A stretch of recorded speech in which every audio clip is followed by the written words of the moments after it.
Hey guys, welcome back to the channel. This is story about what if Naruto and Hinata have been stuck in a special time loop for multiple lifetimes. Part 1. Before I start, please do support for more amazing content and comments for part 2. Do consider to subscribe my channel and share my video to your friends and check out the description as well. Let's start the video. The sounds of battle had faded away long ago. Together, they sat back to back on top of a mountain of corpses. The smell of blood and the elements had mingled together into a smell that was neither good or bad. It was almost as if part of nature itself. By then, it most likely was. Something that they could never lose within their lives any longer. Both blondes gave heavy sighs, their long hair all but tangled with each other's. Though hers sprawled out around them near the bottom, his stopped just past his shoulders. They took time to let their breaths even out, not moving or speaking to one another. Their eyes gazed out in opposite directions, taking in the large wasteland covered in bodies and blood. The rivers around them were as scarlet as everything else. The sound of footsteps climbing over bodies drew their attention to their side. A woman with long and deep indigo hair trudged slowly to the top of the corpse hill. Arrows and kunai stuck from numerous parts of her body, one of her eyes being shut. The way a large amount of blood sat under the eye, the two blondes knew the woman had lost it. Blood sat at the corner of her mouth as well, the eternal bleeding she was experiencing evident. As the woman made it before the two, she tottered. Her one remaining eye was unfocused. As she began to fall forward, the two blondes moved to sit next to each other and caught the woman together. It was shown that the two blondes also had several blades sticking out of their torsos as well, but neither seemed as bad as the woman before them. At least, not on the outside. "We failed again," the dark-haired woman whispered, her voice barely coming out. She choked back blood that threatened to rise from her throat. The two blondes held her gently, hugging her with a warmth that pushed away at the cold of death that was gripping her. She could feel the same air about the two as well. The blonde-haired woman nodded slightly, the movement sending jolts of pain through her body. "Yep, but we were close this time." "Not close enough." The male blonde finally spoke as he gently stroked the dark-haired woman's back. "We won't be able to try again for a long time." He coughed, finally showing that his wounds were indeed affecting him as well. The trio fell into a silence as they knew what was coming. The breaths of the woman between them slowly began to fade. Before the last of her life ebbed away, she placed a chaste kiss onto the lips of both of the blondes that held her. "I'll see you guys soon," she whispered before shutting her single eye shut for good. As the two blondes held their deceased lover, they shed silent tears. Though they both had solemn smiles on their faces, this part always got to them. Naruto-kun, the blonde female whispered her counterpart's name. "Yes, Inohime," the male responded. "Let's fuck everything up next time," she called before her eyes drifted shut as well. "You know it," he called and moved to cradle both girls' bodies. It would be a while longer before he could join them. So instead, he would hold them and revel in their fading warmth until the cold hand of death was ready to accept him again as well. He awoke to a familiar dark and dirty ceiling. The sound of a ceiling fan clicking on bad screws made him sigh in contentment. "At least I'm back in my apartment and not in the middle of a battle this time." The blonde called to no one in particular. He sat up and felt the nightcap on his head. Looking around at his horribly messy room let him know he was back to when he was a genin. Or perhaps, it was even before then. "Only one way to find out," he mumbled and stood up. The whiskered boy stretched and yawned, feeling as if he had just awoken from a century-long nap. Though it wasn't really too far from the truth, he didn't understand the workings of time after each time he and his ladies died. He moved to his tiny living room and sat down in a meditative position. The memories of his past lives were there, but he needed information on his current situation. The chakra he channeled into his center and brain began to collect energy from around him as well. Soon enough, the memories of this current life began to rush into him. "How far back are we?" The booming voice of his literal inner demon echoed out with a yawn. It seemed Kurama had just recently awoken as well. "Figuring it out now." Naruto echoed back within his mind. The Kyuubi groaned. "Well, hurry it up. I need to know if I should start altering your body." He called with another yawn. Naruto scoffed at the demon. "How can you be so impatient when we have all the time in the world? Because unlike you, I'm trapped in a cage still. The sooner you can let me out, the better." Kurama rolled his eyes. They did this every time. For as long as either one of them could remember, they had been forced to relive their lives over and over again. Neither remembered exactly when or why it started. All they did remember that it was only Naruto at first. Then after a while of getting used to the happenings of history, with a few changes that occurred each time, Ino Yamanaka began to experience the repeats as well. Soon after, Hinata Hyuga joined them, and so for the past few millennia, the trio had been forced into a temporal time loop. In the beginning, they all figured it was something they needed to do to stop the time loops. Maybe some villain they didn't stop in time or some actions that needed to be corrected in their lives. However, after several times of saving the shinobi nations and living peaceful lives into their old ages, the trio soon realized they were simply doomed to a sort of purgatory for all eternity. Of course they had given in to despair at some points. They committed suicide on multiple occasions, blamed and killed each other, and sometimes just went off the deep end. None of them were sane in any sense of the word anymore. At least, not for one where mortality actually meant something.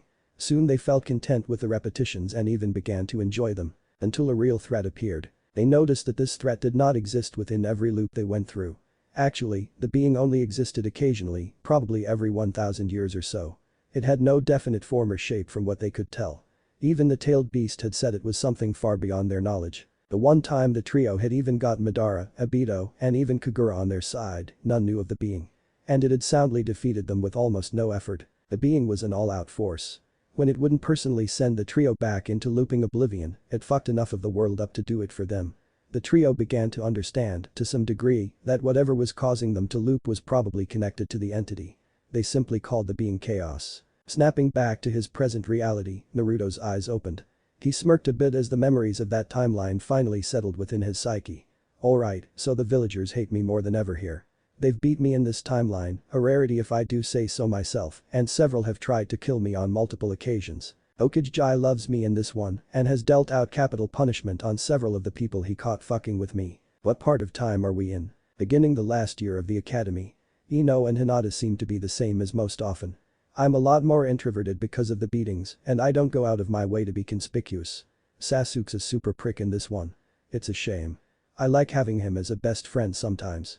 Naruto shrugged as he began to head to wash up and meet with his two lovers. After the first few thousand times he had killed Sasuke, it had gotten a bit boring.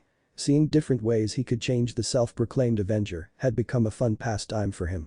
But in this timeline, it seemed as if Sasuke was a super ego fuckstick that would probably end up dead during the mission to Wave. So how are you going to play it this time? Kurama's curious gaze tickled Naruto's mind. He knew this was one of the fox's favorite parts. Next to being released from his confinement. And also being a girl. For some reason, Kurama loved being a female in some timelines. Like Inohaim requested. We're going to fuck shit up. We've probably got another 1,000 years before chaos shows up again, so we're going to cause some chaos of our own. That's all I needed to hear. The fox laughed as it began to repair Naruto's body back to its prime physical condition before his previous death. The assaulting smell of flowers and perfume made her sit up and gag.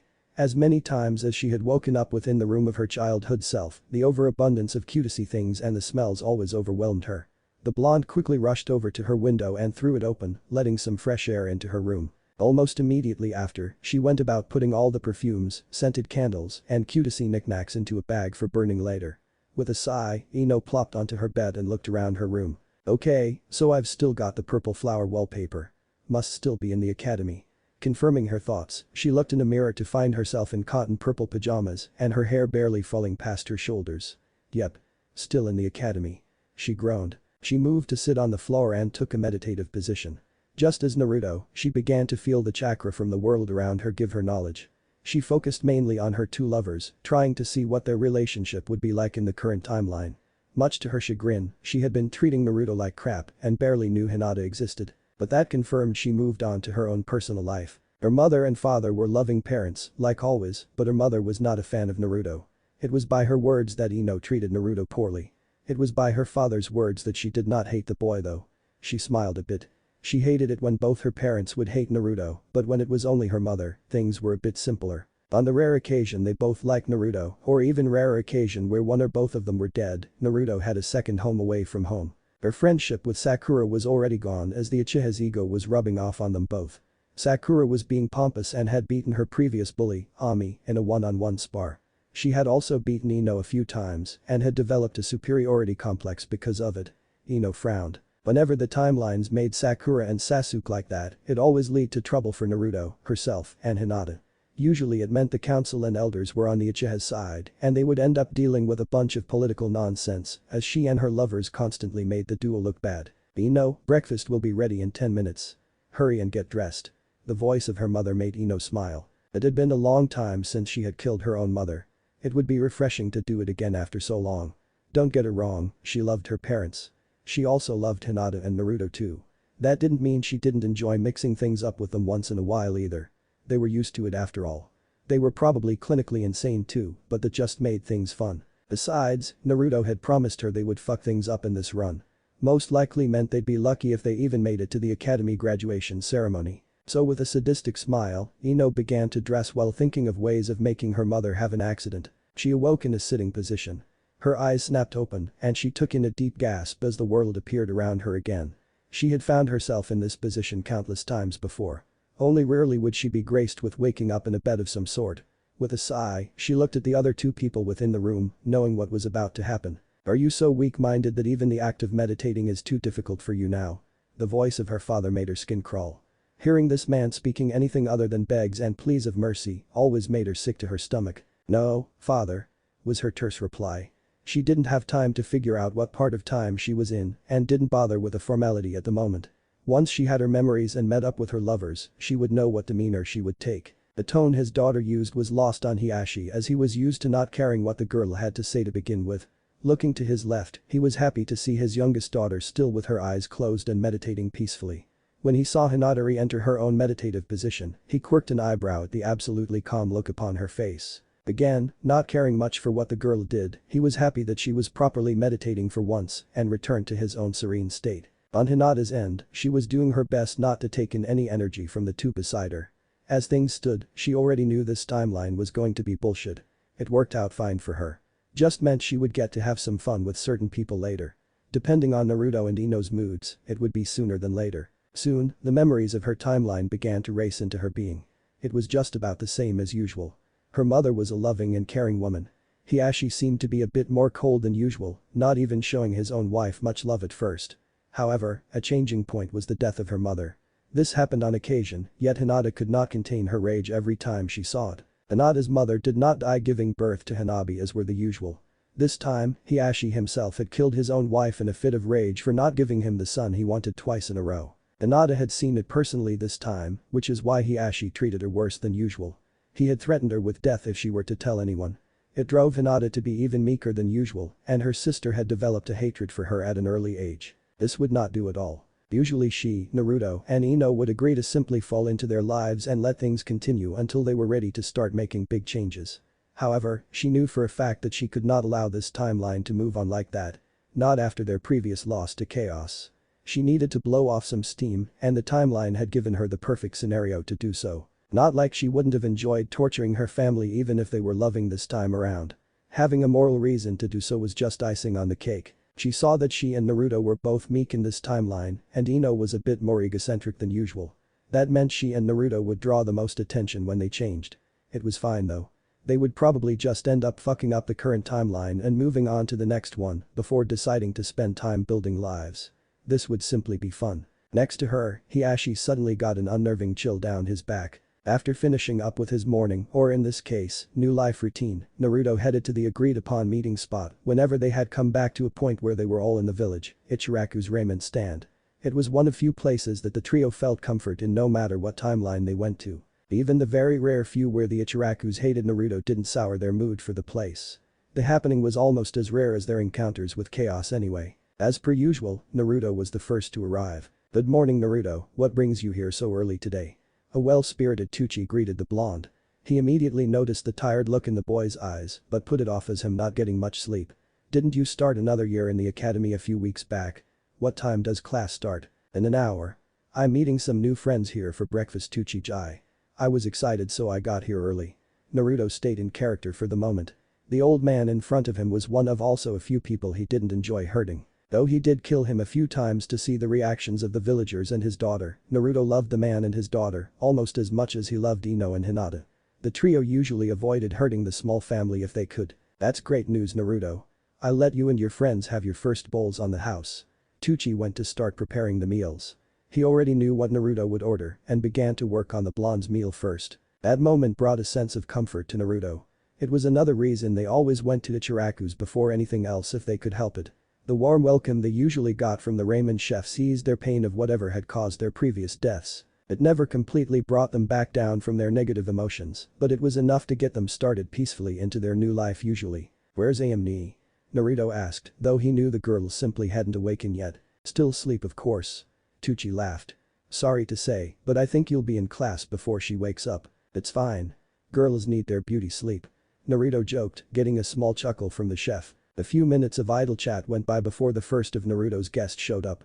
The second blonde called out to Naruto as she jogged over to the stand. "Morning Ino Hai-chan." Naruto corrected himself. A quick glance at the ramen chef let him know he had heard.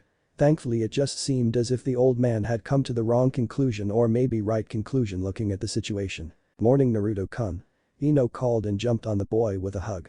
The blush Naruto forced on his face confirmed Tuchi's suspicions as a knowing smile came on his face. Ino turned to the smiling man as she released Naruto and smiled brightly. "Good morning Ichiraku-san. My name's Ino Yamanaka. It's a pleasure to meet you." Ino bowed to the man. Tuchi was taken aback by not only the young girl's manners and treatment of Naruto, but by her name as well. "So you're Inoichi and Kana's daughter. Nice to meet you as well." Ino had observed the two for a bit before showing up. She knew out of all three of them, Naruto preferred to take things slow. While she had no problem simply starting the day with arson or something equally as hot, her counterpart blonde had been in the loops a lot longer than herself and their last lover. Though it didn't make much of a difference by then. Still, they respected Naruto's wishes to simply not go off and start blowing stuff up every time they woke after a defeat by chaos. Before the two could settle into a conversation with the ramen chef, their last companion showed up. The Hyuga heiress walked with an annoyed look on her young face. Also out of the three, Hinata was the one most likely to prematurely start the fireworks. They couldn't blame her though. Usually when they arrived too far back in time, she had to put up with the bullshit from her clan for a bit. As she approached them, her expression brightened. Just as Ino, the starry-eyed girl ran and jumped on Naruto with a hug. "Good morning Naruto-kun." "Morning to you too Hina-chan." Naruto responded, gazing lovingly into her eyes. This time Tuchi was a bit shocked. Not only had both girls greeted his favorite blonde with more affection than he had ever seen the boy receive, but he knew for a fact that this girl was the Hyuga heiress. "Lady Hinata, it's an honor to have you here." Hinata frowned at Tuchi's words. Just Hinata is fine, Ichiraku-san." Seeing that the old man knew her, she threw in the stutter for good measure. "Hey Hinata. Forgetting someone?" Ino called with a mock pout. Hinata giggled at her second lover's antics.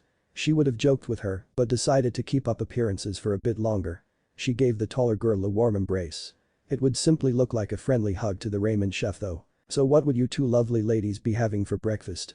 Ichiraku asked as he finished up Naruto's bowl. "I ate breakfast, but a bowl of miso pork would be great for lunch." Ino called, almost drooling at the look of Naruto's bowl. Of course after being with the blonde for so long, both girls developed a love for the dish almost as great as his own. "I'll each have the same, please. With egg." Tuchi nodded and happily went to make the meals. Hinata took her spot on the other side of Ino, putting the platinum blonde in the middle. They waited until they were sure Ichiraku was focused on cooking and that no one else was around before all three went through a few hand signs. A wave of wind blew over them. "Alright, so what's on you girls' minds?" Naruto asked seriously. The jutsu they had just used took a while for them to develop. It was like a cloaking jutsu. It allowed the trio a small pocket atmosphere around themselves where they could speak. Everyone else around them would hear a completely different conversation. This was done by sensing their chakras and minds through Ino, allowing them to almost communicate telepathically. They could do that as well, but until the girls could get their abilities back from previous timelines, this crude method was the best they had. "Mom hates you, but dad is neutral for the most part." Ino started. "Me and Sakura's friendship ended a while ago, so no love lost there. She's going to be a thorn in my side if we play nice. The Ashi killed my mother in this timeline and Hanabi hates me because of him. Both the main and side branches see me as useless. He threatened to kill me if I reveal what I know of mother." Hinata reported. "Kurenai-sensei is useless here. She tries to be comforting, but it comes off as patronizing a bit and all it leads to is me trying to endure the suffering. I don't have a crush on you, Naruto-kun, because I feel you're just as pathetic as me." Naruto's sweat dropped at her wording. The Hyuga heiress blushed and waved her hands. "It's not like that Naruto-kun. You know I love you." The blondes laughed at the flustered look on the Hyuga girl's face. "It's fine, we know Hinata." Ino turned to Naruto next. "So, what about you? We still going to fuck everything up?" Naruto went into detail about his own memories of the timeline. He went into graphic detail of the beatings and the assassination attempts just to get the girls riled up a bit. It worked as both of his lovers were sporting almost sadistic grins. "This is going to be marvelous." Ino called, again drooling in anticipation. "How soon can we start?" Hinata asked eagerly, almost bouncing in her seat. Naruto hated to break it to them though. "Honestly, I wanted to spend a little time with Gigi in this one. See how much he actually cares." The crestfallen looks on the girls' faces made his stomach coil. "I guess I can just wait for another loop though." The girls perked up immediately. we can start whenever you two want. But I would like to at least see who we would be teamed with in this timeline. What? That's a whole year away. Hinata protested. Come on, Naruto-kun. You just said we can start whenever we want. Naruto chuckled. Alright. But I still have to give you both your energy back. So we won't be doing anything in class today at least. Both girls groaned at that. They knew they could probably surprise everyone with their new attitudes, but they didn't know how much stress their bodies would be able to handle if they decided to start knocking heads in class. Naruto knew they wouldn't be satisfied with just that, but there wasn't much they could do at the moment. How about working on your families first? I can get you both your energy back after class and then you can start at home. You're just stalling. Ino cried out with a pout. Hinata nodded her agreement and huffed. Savor the moment. Naruto argued. It's not like we won't get another chance anyway. Take your own advice. Hinata called with a smirk. We have all the time in the world, right? Naruto couldn't argue with that. He would relent this time and let the girls have their way. Besides, he honestly felt like letting off some steam after their previous defeat by chaos as well. Here you all are. I packed a lunch for all three of you. Next time you kids stop by I want to know how you met this knucklehead. I can introduce you to my daughter as well. Tucci called as he set the bowls of ramen in front of the trio. Ino's was a bento, and Tucci had two other bentos waiting for Hinata and Naruto as well. But the old man back, Naruto subtly dropped their jutsu and smiled brightly. Thanks, Tucci-jai. You're the best. The old man rubbed his nose. I know. After finishing their breakfast, the trio split up as to not arrive at school together. Ino and Hinata would listen to Naruto for now. Since neither had their power they would rather not cause too big of a scene. But then again, that also depended on how the class would react to them as well. Naruto knew if anyone got on Ino or Hinata's nerves too much, they could kiss the small time of peace goodbye. Naruto himself knew the Hokage would be questioning him about his relationship with the two girls too. He knew the old Kage was usually watching things through his crystal ball and had most likely seen the breakfast he shared with the girls. Even as he was lost in thought, Naruto sensed a boy attempting, terribly, to sneak up behind him. With a sigh, he simply let the person shove him hard, sending him forward a few feet and landing face first in the dirt. Laughter filled the air as Naruto began to sit up. Turning to his assailant with a glare, Naruto again sighed. He didn't know the kid. It was always some unimportant prick when in the academy. He had hoped it would at least be Kiba or something. He saw Ino and Hinata trying to ignore the action, though Ino was fake laughing. He could see her clenched fists. It surprised him. Usually the girls would laugh too, seeing as something like this wasn't nearly as meaningful as it used to be. He chalked it up to them both being focused on getting through the day so that they could get home and really have some fun. The bell rung that signified they were allowed to enter the school. Naruto stayed on the ground, wanting to be the last one in. He sensed around for any watching eyes and wasn't surprised to feel Mizuki and several Anbu. Haruka seemed to have been in the class already, meaning he hadn't seen what happened. Maybe Haruka was the same as usual this time. Good morning, class. Haruka called cheerfully after all the students were seated and attendance had been taken. Almost immediately the trio began to tune him out. Naruto finally began to feel what the others were feeling. This was going to be boring as shit. Suddenly starting the mayhem a little early didn't seem like such a bad thing. He would have liked to look in on the Hokage, which he still probably could, but there was no way he was going to let things keep on like this for a year. He looked to Hinata in the back row and saw her already asleep. Looking to Ino found her almost gagging as she pretended to swoon over Sasuke with Sakura on the opposite side, sending waves of hate her way. They were trying for his sake, he realized. He wouldn't make them suffer too long. For the most of the day, lessons went on like any other timeline. Even his work was laced with ninjutsu to make things harder, like always. Things went by smoothly with neither Ino or Hinata deviating from the timeline much at all. He almost found himself hoping one of the girls would do something to spice up the day. During lunch, Naruto moved to the back of the room to eat in the same row as Hinata. As long as he didn't sit right next to her he figured it wouldn't draw too much attention to them. So getting bored yet, Naruto-kun? The girl whispered without making eye contact. He could still see the makings of a smirk tugging at the corners of her lips though. Yeah. I was wrong this time, okay? I'm not used to coming back this far. No one's relationship is predominant enough for anything special to happen yet. He sighed as he began to dig into his ramen lunch. That's what we're here for. So what do you suggest, Haim? Hinata shook her head. I'm just going to watch you squirm for the rest of today. Not like me or Ino can do much right now anyway. Naruto chuckled dryly. My sadistic little princesses. You get off on watching me suffer. I would, but this body hasn't hit puberty yet. Hurry up and give me my energy so we can have some real fun. Hinata whined and whispered at the same time somehow. After class. The blonde reassured her. The two ate their lunches in silence afterward. But the girl was happy that the current her still decided to take lunch with her surrogate brothers Chaoji and Shikamaru. The two were the same as always as well. Chaoji humble and always eating and Shikamaru lazy as all fuck. The three ate outside so that Shikamaru could lay about and watch the clouds for a bit before going back to class and falling asleep. "What's the matter, Shikamaru called lazily a few minutes into their lunch. Ino froze, not sure if she had somehow done something differently already. She knew Shikamaru was a genius, but she had gotten used to hiding things from the boy over the centuries. What do you mean? Shikamaru cracked one of his eyes to glare at the blonde with a really. Look. You're eating ramen, for one. You hate the stuff. Plus you're not shouting about Sasuke right now. It's eerily peaceful. Oh wow, miso pork. I thought you hated pork, Chaoji called with what she could sense was actually pride from the boy. She chuckled nervously and scratched her head. Heh, just thought I'd go for a change of pace with my diet. If we're going to be running around and such, I'd have more energy if I actually ate more than salad, right? And I don't talk about Sasuke all the time. Both boys rose eyebrows at her addressing Sasuke without kun. She noticed her slip a bit too late though. This would be so much easier if she could just slit their throats then and there. But she didn't have it in her if they weren't being assholes. Just inquisitive. Look, I'm trying to change, okay? If I want Sasuke-kun, she almost vomited in her mouth. To notice me, then I'd have a better chance if I take being a ninja seriously, right? Shikamaru and Chaoji couldn't argue with that logic. The big boned boy let it go, but Ino knew her smart brother wouldn't be so easily convinced. She also knew he was too lazy to pursue the matter anymore either. Whatever. He called with a yawn.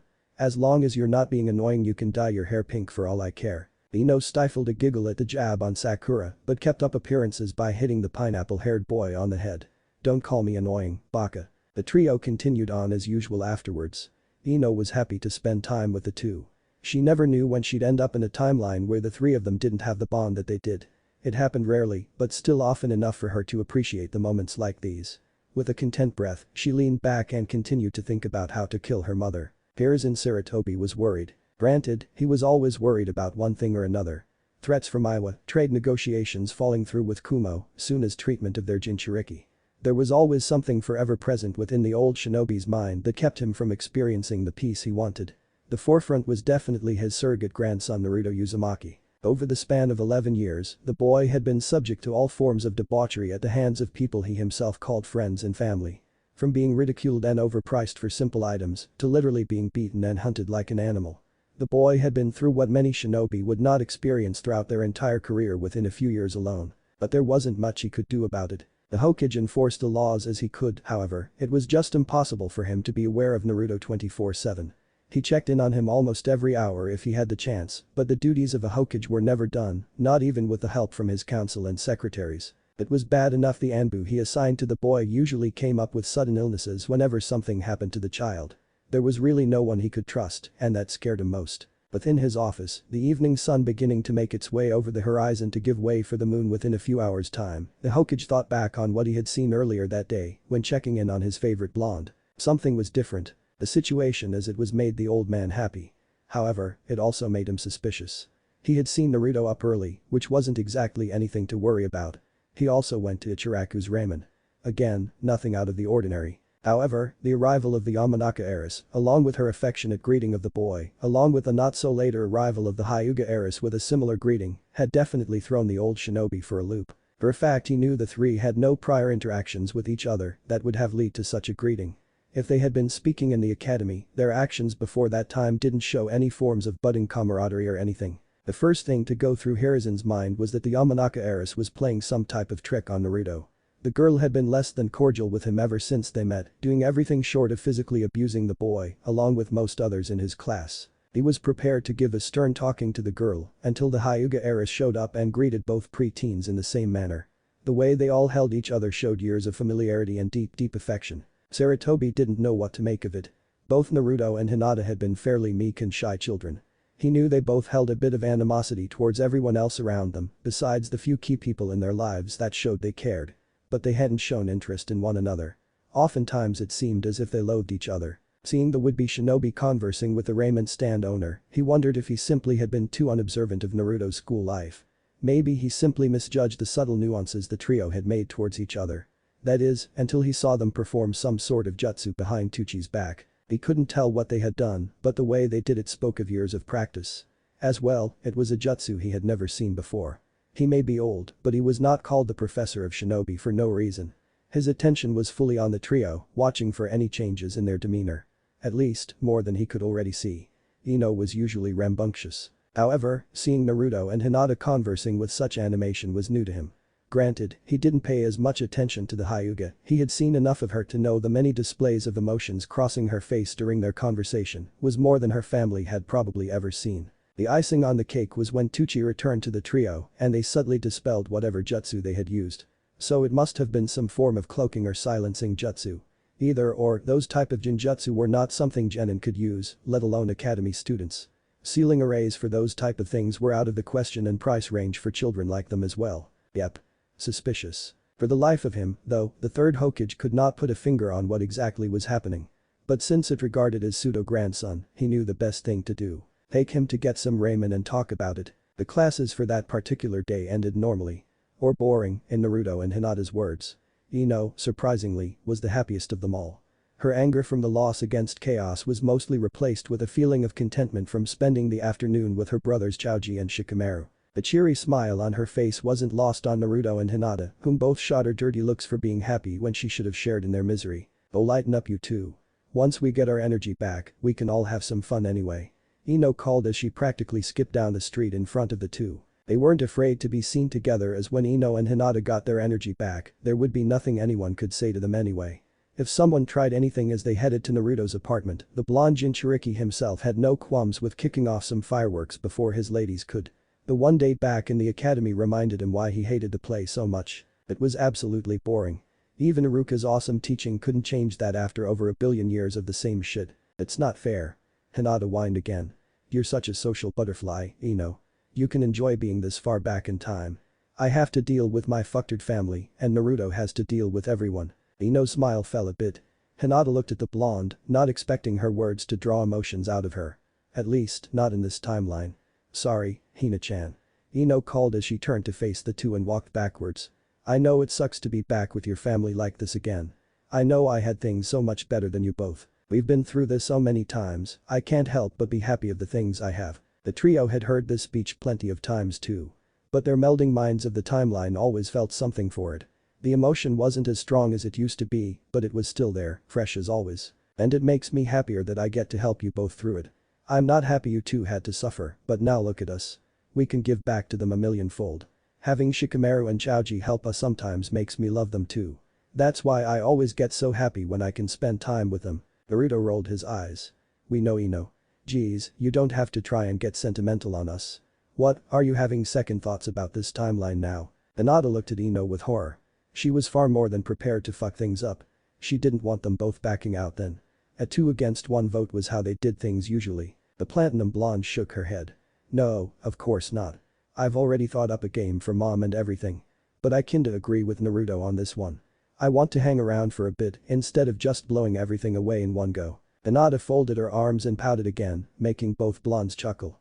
You guys suck. Oh, don't be like that, Hina-heim. Wouldn't you like to hear your dad begging you to spare his life for a few days? Hinata's pout slowly faded. She mumbled. Both blondes stepped closer. What was that? Ino asked with a smirk. I said ye, the dark-haired girl mumbled again. Hina-chan, we can't hear you. Do you want to make Hiashi watch as you slowly dissect the skin from his body and methodically feed it to the elders of your clan? Ino prodded some more. Hinata huffed. Yes. Ugh, you two always know how to sweet-talk me. That's my girl. Naruto called and scooped the smaller girl into his arms, getting that cute eat from her that definitely fit their timeline. Though they had spoken the entire time while walking through town, they had once again activated the jutsu from earlier. Not a single person in the village knew what they had truly been talking about.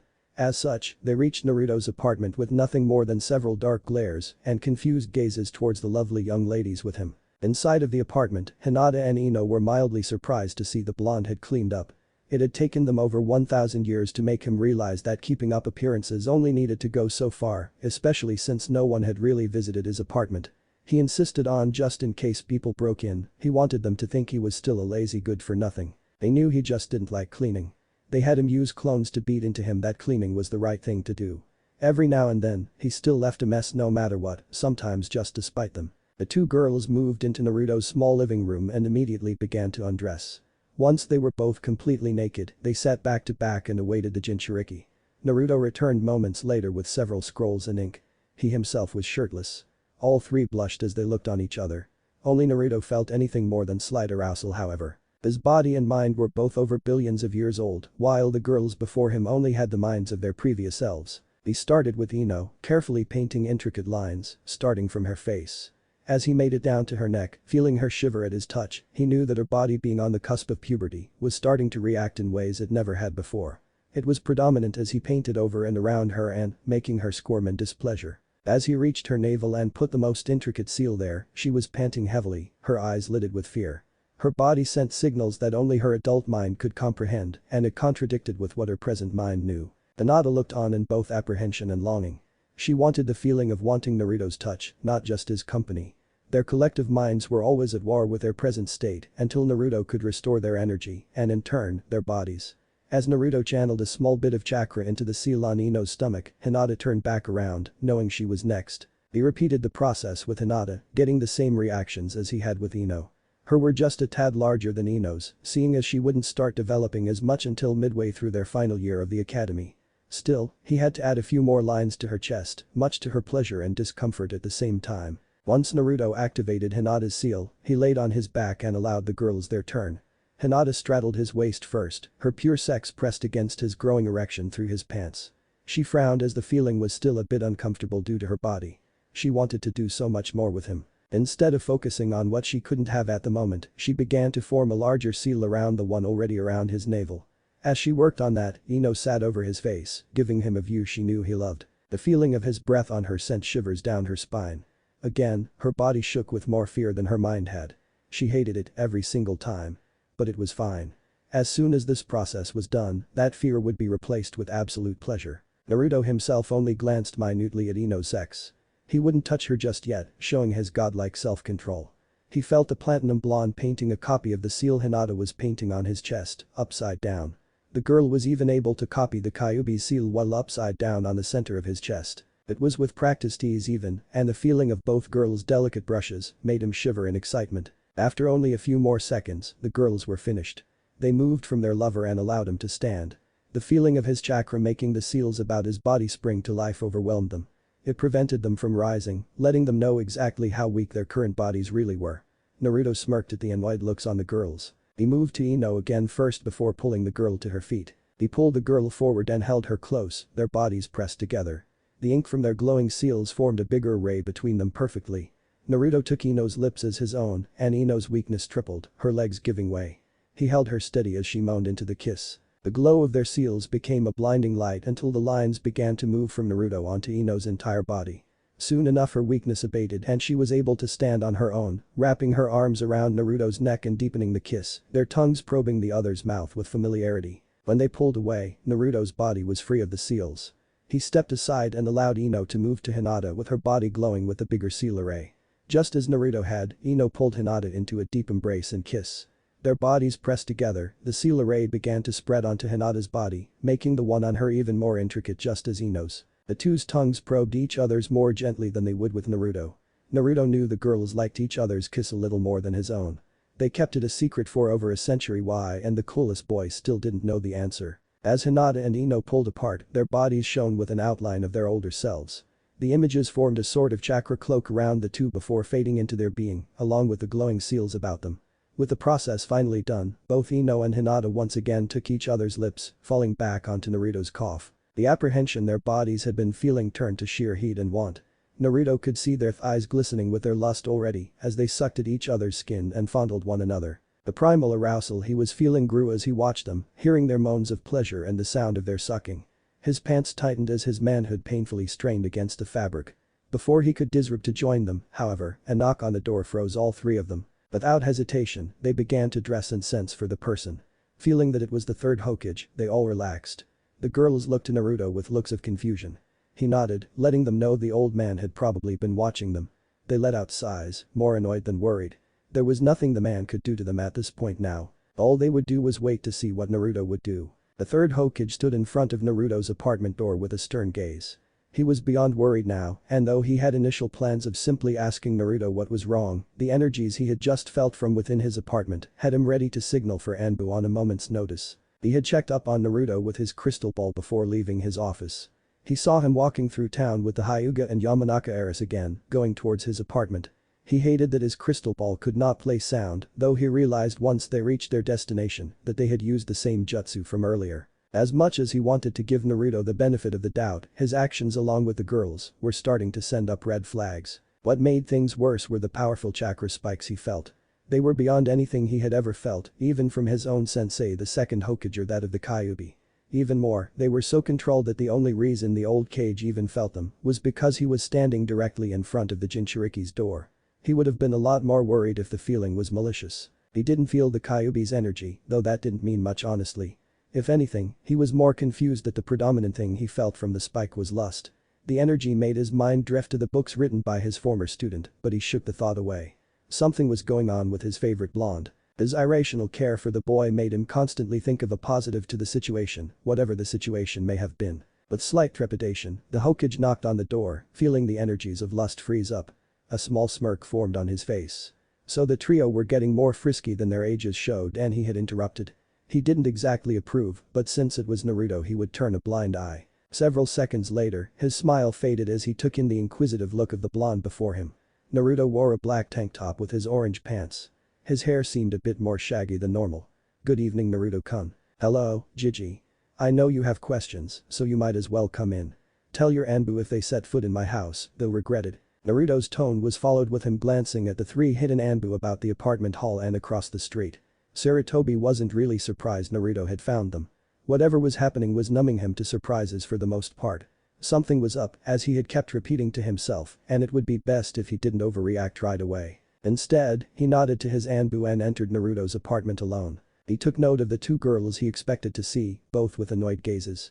They refused to make eye contact with the Kage and figured they were just upset he had interrupted them. Naruto walked past him and stood closer to the girls, folding his arms and awaiting the old man to speak. "Hello, Yamanaka-chan." "Hi. Hinata, please, Hokage-sama. I don't care for my clan name." Hinata called tersely, still without making eye contact. She fidgeted in her seat, the small amount of kai he felt from the girl coming and going just as fast as her reply. He saw the blonde mind walker place a hand upon her thigh, comforting her. They shared a warm smile between each other that made Sarutobi smile just a bit. "Alright then, Hinata-chan." The Hokage replied with his sagely warmth. Hinata and Ino looked at him in mild surprise before sharing the smile themselves. It seemed they hadn't expected him to be so polite after walking in on them. Turning back to Naruto, he saw the sad look in his eyes. He wondered why the boy looked upset. "Is everything alright, Naruto-kun?" he asked. Naruto shook his head. "Gigi, just ask the questions you want. The sooner you know the truth, the better for everybody." More red flags went up. "Why don't you just explain everything to me, Naruto-kun? My questions would likely lead us in circles as I don't know what exactly to ask." Naruto smiled. The old man was as smart as ever. Good thing they had gone through the same scenario not even 100 years ago. "First and foremost, me, Hinata-chan, and Inohime are from the future. And by future, I mean multiple futures because we've gone back in time more times than any of us can count. Each time we enter a slightly altered timeline and rarely we get one we've been to before." Naruto continued on to explain about chaos and anything else he felt like letting the old man in on. When he got to the part about him and the girls committing mass murder, however, the fear he saw in the old man's eyes let him know their short time of peace was probably going to be over really soon. On the Hokage's part, he initially thought Naruto was simply playing a prank on him. However, Naruto flared his chakra, along with the girls, and shared knowledge that no doubt couldn't have come from anywhere but the future. The red flags had become blaring sirens. His mind was racing with the information. From what he could tell, the children and look only he knew now had no qualms about destroying any and everything around them. The feel of their chakra and the power they exerted was not a threat. It was a warning that if they wanted, they could and would take him out with little to no effort. Looking at the blonde before him, he swallowed the lump in his throat. This was not the child he had grown to love as a grandson. He was what he had hoped he would never grow into. "I cannot allow you three to have your way." Another flare of their chakra made the Hokage freeze up. "You don't have a choice, Gigi," Naruto said sadly. "I already promised the girls we would fuck this timeline over. I wanted to see you first, to see how you felt about me here. I'm glad you looked after me, though shit still happened. I understand you were busy as Hokage and couldn't be there all the time. Because of that, we wanted to give you the choice. Would you rather die now so you don't have to watch what we're going to do, or do you want to just let us do our thing and ignore what's happening? His heart sank. Naruto frowned deeper too at seeing the horror upon his grandfather's face. Sarutobi looked into Naruto's eyes and saw just a small hint of regret in them. However, he knew that the boy had most likely killed him plenty of times over. One more time wouldn't mean much to him. Naruto, I'm sorry you have had to go through what you have. Not just from this life, but every lifetime you've had to live. I wish Gigi, we've been through this too many times. I'm not in the mood for it. Naruto scratched the back of his head. The third Hokage saw a small tear at the corner of the blonde's eye. He was faking his emotions to a degree. He would feel regret if he went through with what he was planning. Looking at the girls, he knew they would as well, the solemn looks of acceptance upon their faces. They cared for the old man, but they cared about their own happiness so much more. For them, they would see the old man again anyway. At least promise me this. Hiruzen started. Naruto, Ino, and Hinata looked up, already knowing what he was going to ask. He let out an exasperated chuckle. Whatever my word means to you three, in your next life, live normally. Please. The girls immediately nodded. Naruto let the single tear from his eye fall as he nodded as well. We will Gigi. See you in the next life. Sarutobi let out a sigh and pulled out his pipe. He lit it and closed his eyes as he felt Naruto's overwhelming chakra freeze him in place. He couldn't move if he wanted to. It was strange though. Even knowing his life was about to be ended and at the hands of someone he loved dearly at that, he felt peace. The peace that he thought he would never know again. Even if only slightly, he was happy to experience the peace, if only for a second. In the next instant, he felt a sharp pain in his chest. It was only for a moment as the feeling faded to a debilitating cold. Soon enough, he felt nothing. Naruto lowered the Hokage's body to the ground, his hand going right through his chest and heart, giving him a quick and almost painless death. He looked into the face of the old man, his current timeline's small voice screaming within his subconscious. The small, almost unnoticeable pain of regret within his chest let him know he was still human, if only just a little. He and the girls did enjoy killing, including the people they cared about. But never would they say they felt nothing when they did so. The hands on his back and shoulders brought him a bit more comfort. The girls hugged him from behind, their own auras bellying a little of the emotions he felt. We're sorry Naruto-kun. Ino spoke into his ear, placing a chaste kiss on his neck. You'll be able to spend time with him in the next timeline. I know. Naruto called, beginning to calm down. They stayed silent for a few moments, simply enjoying each other's warmth. After they felt Naruto's emotions level out, they moved away. Ino get his memories. The platinum blonde nodded and moved to sit next to the Hokage's head. She placed his head upon her lap and began to extract his memories and emotions. The process only took a few minutes, and once it was done, Ino held a basketball-sized orb of white chakra. He really was a pure Hokage. No taint within him at all. She handed the orb over to Naruto. The boy closed his eyes and placed the orb to his chest, taking in everything that made Hiruzen Sarutobi himself. Afterward, the Hokage's body began to crumble into dust. Naruto shivered once the process finished and he opened his eyes tiredly. The Kari Bunshin.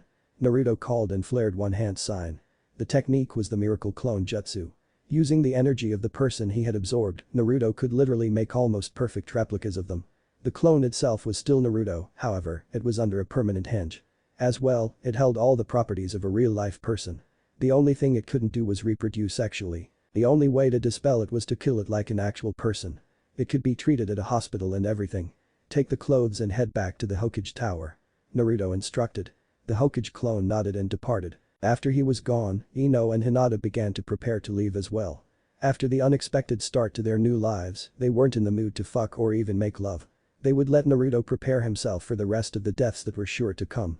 They themselves had to take care of things at their own homes. We'll see you tomorrow Naruto-kun. Hinata whispered and kissed him gently. Get some sleep. The sooner we do this the sooner we can move on. Ino finished, kissing him as well. Naruto gave them a weak smile and nodded. Thanks.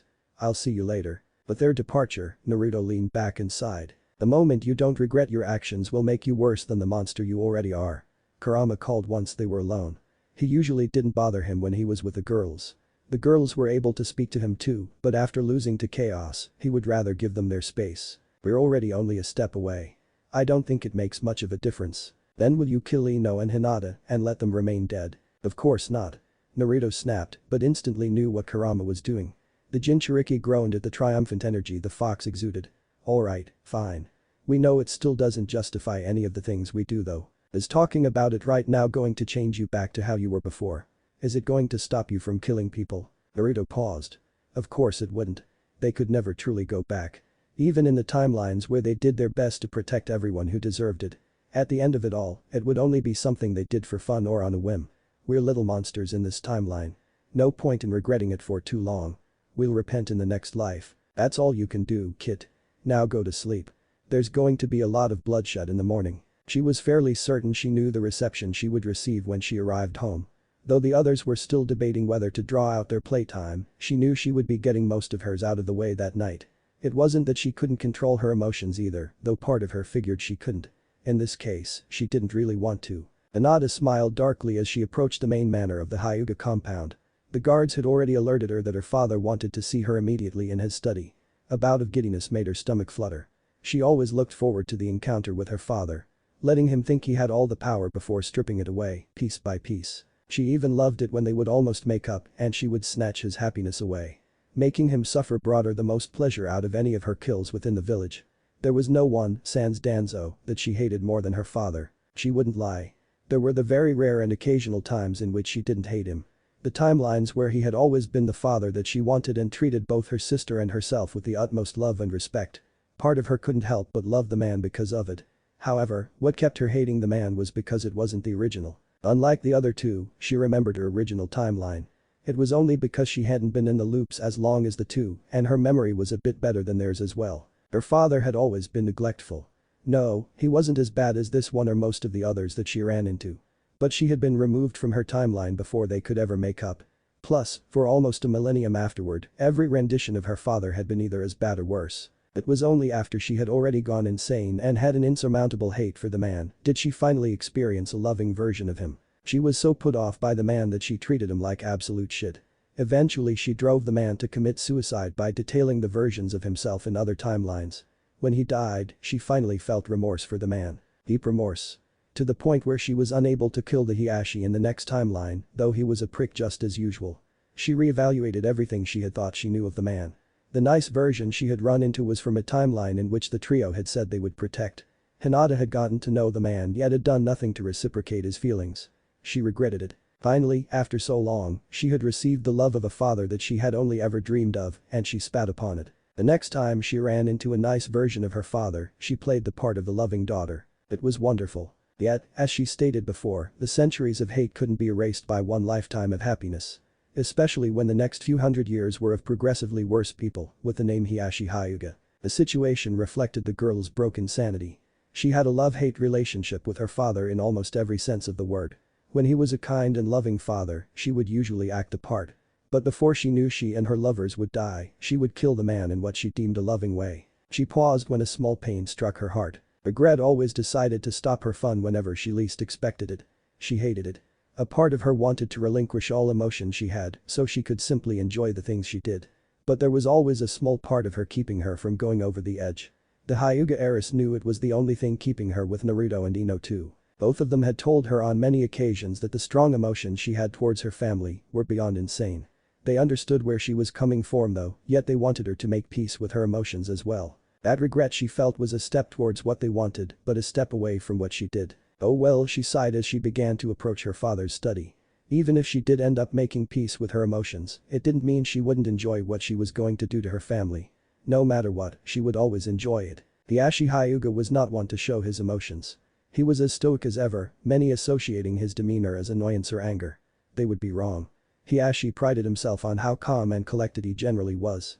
The few times he had lost his temper people had lost their lives, including his ex-wife. From then on, it was easy to keep those around him in fear even when he himself didn't need to do a thing. But apparently his daughter had been forgetting herself. Not only did she not return home directly after school, as she was instructed to do, but he was also alerted that the girl had gone to the Kyubi brat's home. At face value, many would believe the patriarch was upset because the girl had taken a known risk by meeting with the child.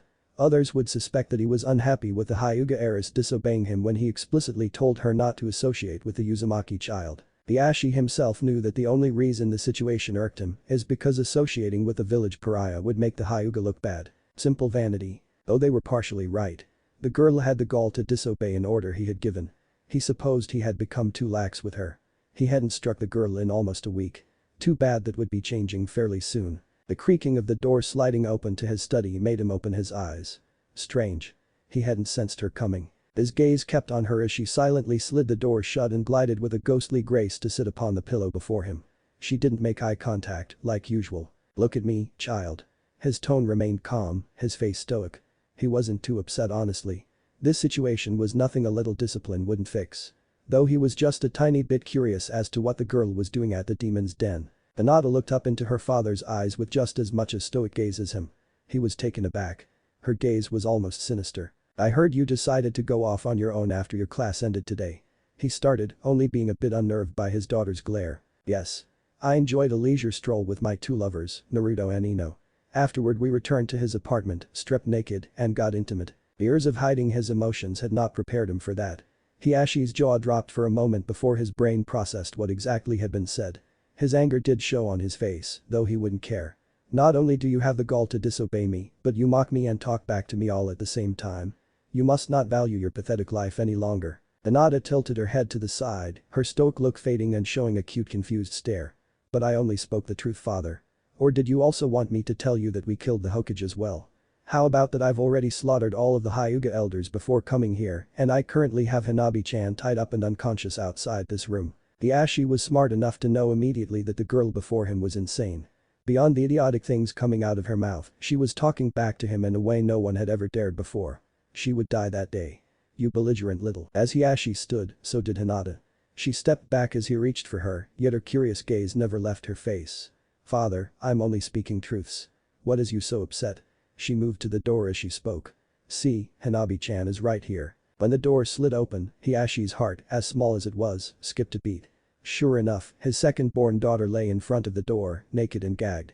She was hog-tied with her wrist and ankles tethered together behind her back. All control be damned.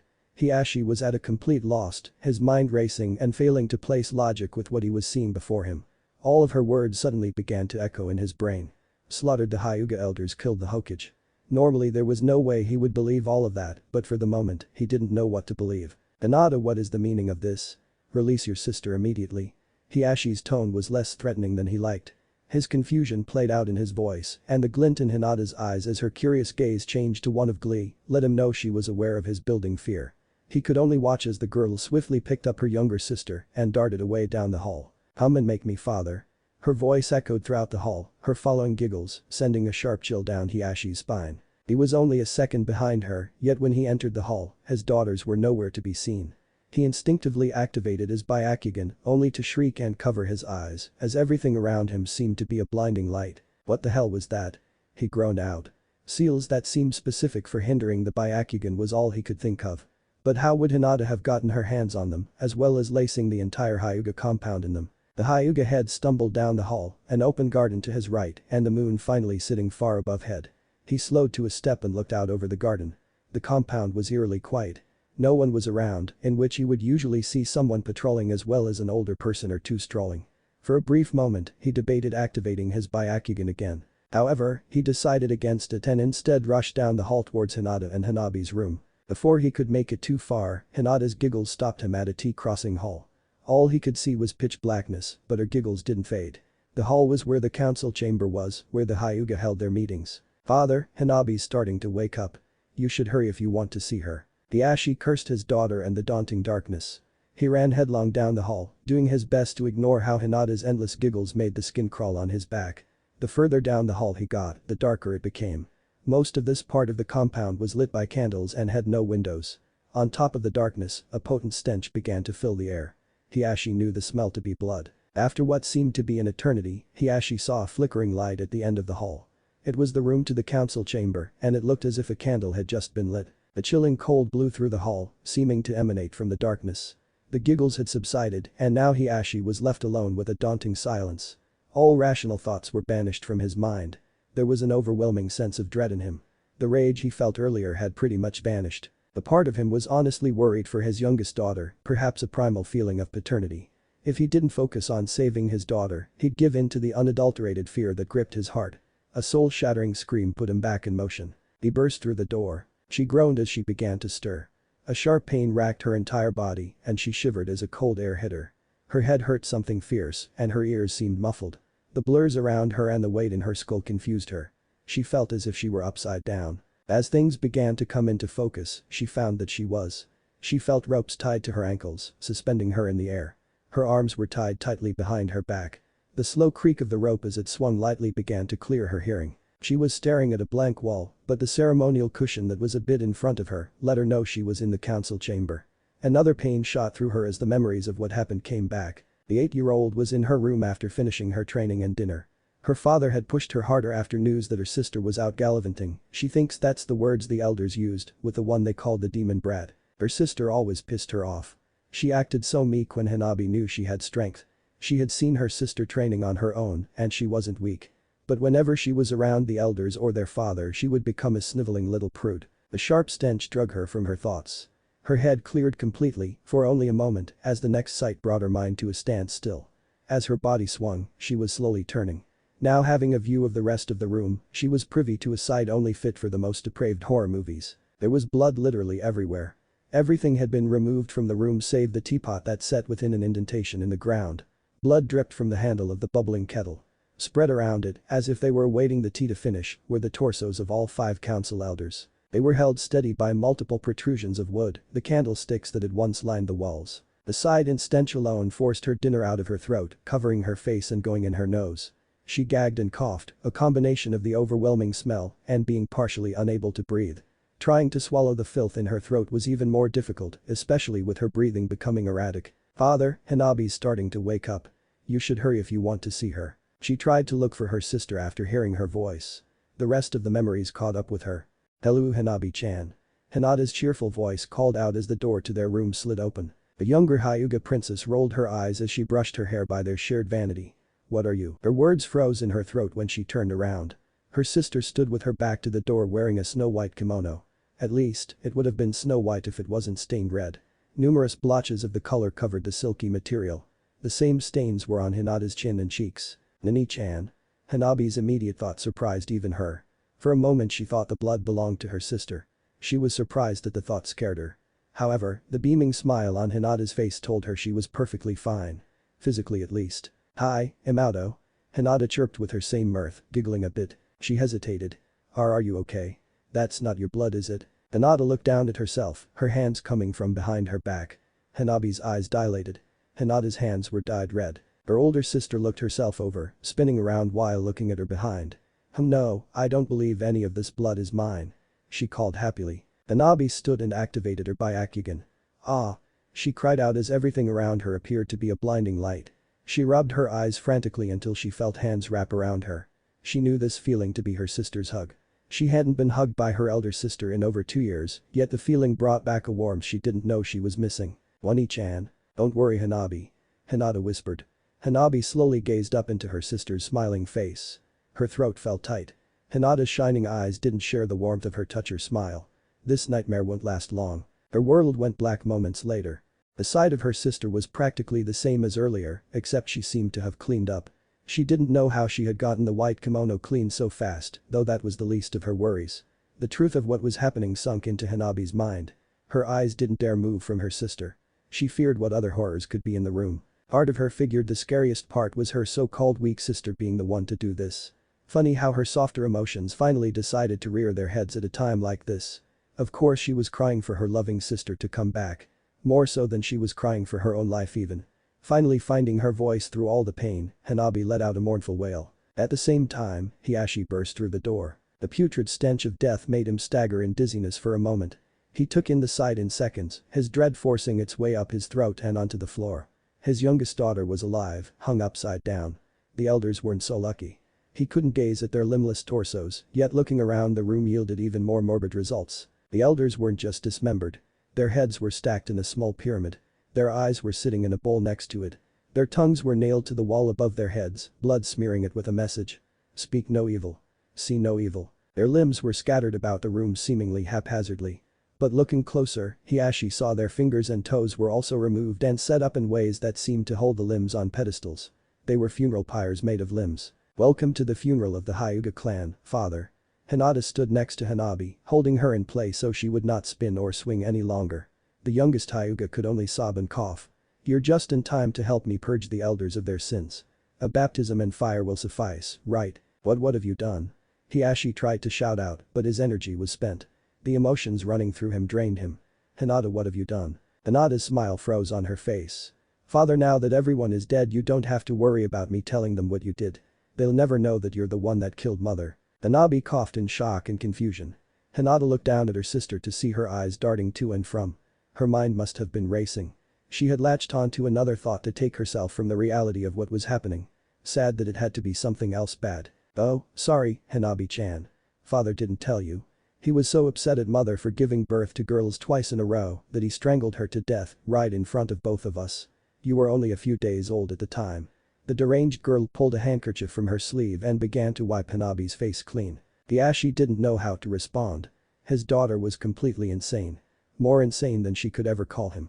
What I did was wrong, but you're a monster. Hinata seemed to ignore him and continued to wipe her sister down, regardless of her cries. I'm a monster. All I've done is pay back people who have treated me like shit so far. You can say I'm a monster for the way I handled them, but in some people's eyes, my actions are just. Hinata tossed the cloth away and put her hands into the sleeves of her kimono. She faced her father with the same stoic look he usually held for her. Yet you purposely killed your own wife. In front of her 4-year-old and newborn daughters. You held your hands to her throat as she kicked and begged. You kept eye contact with her as her life faded. Then without remorse, you turned to me and threatened the same to me. I wonder if you're any less of a monster than I am. Hiashi found a shred of courage as Hinata spoke. He jumped up, forsaking his Byakugan, but thinking he was strong enough to end this farce without it. He thrust his palm forward towards Hinata, only to feel a searing pain in his palm. He yelped and yanked his hand back, feeling the warm blood dripping before seeing it. A pair of jade chopsticks pierced through his palms. He made to pull them out, but small seals shined on them, sending a searing pain through his entire arm just from touching them. He dropped to his knees. The man had never felt a pain nearly as bad as this. All he could do was groan in agony, his hope beginning to shatter. This girl was not Hinata. Look, father. Beneath all the fear, Hanabi's eyes are showing absolute hatred. But is it for me or you? Hinata held Hanabi's head steady. Tears still poured down her face into her hanging hairline. Yet her eyes were set into glares towards Hiashi. The man pushed past the pain to look into his daughter's eyes. This is your fault, he could feel her thoughts. I'll kill you, you little bitch. The Hyuga head growled out, but a sharp pain shot through his arm again, searing his mind with more pain than before. The smile finally faded from Hinata's face. A cold glare bore into Hiashi, chilling him to his core. The look on his daughter's face finally showed the genuine emotion she had been hiding. Absolute hatred was all he could see within her gaze. Loathing to a degree he had only ever felt for the Uchiha. You will not kill me. Your life was forfeit the moment I was born into this world. Tonight will be the end of the corrupted Hyuga bloodline. Hinata took slow steps as she circled her father. She spoke down on him, acting as an angel of death, which for all intent and purpose, she was. Again Hiashi drew from his draining well of strength and lashed out at Hinata again. Just as before, chopsticks found their way into his palms and sent more jolts of pain through his arms. Now the pain met in his chest, preventing him from breathing properly. His breaths became labored as the pain refused to subside. He fell to his side, no longer able to remain on his knees. Tears streamed down his face as it felt as if electricity was being pumped through his veins and into a well of fire in his chest. The pain was breaking his mind. Nichan Hanabi whimpered out, tears coming back full force. Please, please stop this, I'm sorry. Please. Hinata's visage softened as she turned to face her younger sister. Hanabi, don't beg. Father doesn't deserve your kindness. Hanabi looked at their father. His mouth was open in a silent scream as the pain was enough to stop his breaths in his chest. He was shaking, his arms and hands stiff. His gaze was on his daughters still, but Hanabi didn't know how much he was actually seeing. Please Wani-chan, don't hurt me, I'm sorry, she could only apologize. She didn't know what else to say. This was a nightmare beyond words. A nightmare she knew she would not be waking up from. The meek sister she looked down upon was the first to be slain by this young woman that now tortured them. She wanted her back. She wanted the timid and kind person her sister bared for the world. But she had no right to beg for her back when she herself had helped kill her. Hanabi, I'm not angry with you. Father turned you into a little monster. But he didn't see the monster I was becoming because of it. So I have you to thank for this. The Hyuga in this world are just a taint. A clan built upon lies and blood. It's only fitting that it ends in blood as well. You're innocent, Hanabi. A victim of circumstance. With your blood, we can cleanse the tainted history that this filth has led us down. Hinata knew her words sounded insane. For a fact they were. She sounded like some religious nut about to commit a sacrifice. In hindsight, maybe she was. Her words weren't exactly false either. That world's Hyuga clan was worse than the Uchiha.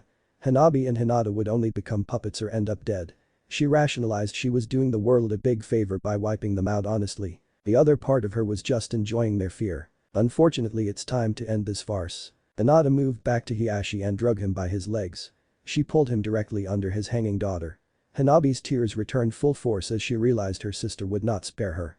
She continued to cry out, calling for her sister, and knowing she was no longer there. Her huffs and hiccups didn't give way for coherent words any longer. Hinata Hiashi groaned out, his face contorted into a painful grimace, but now able to speak.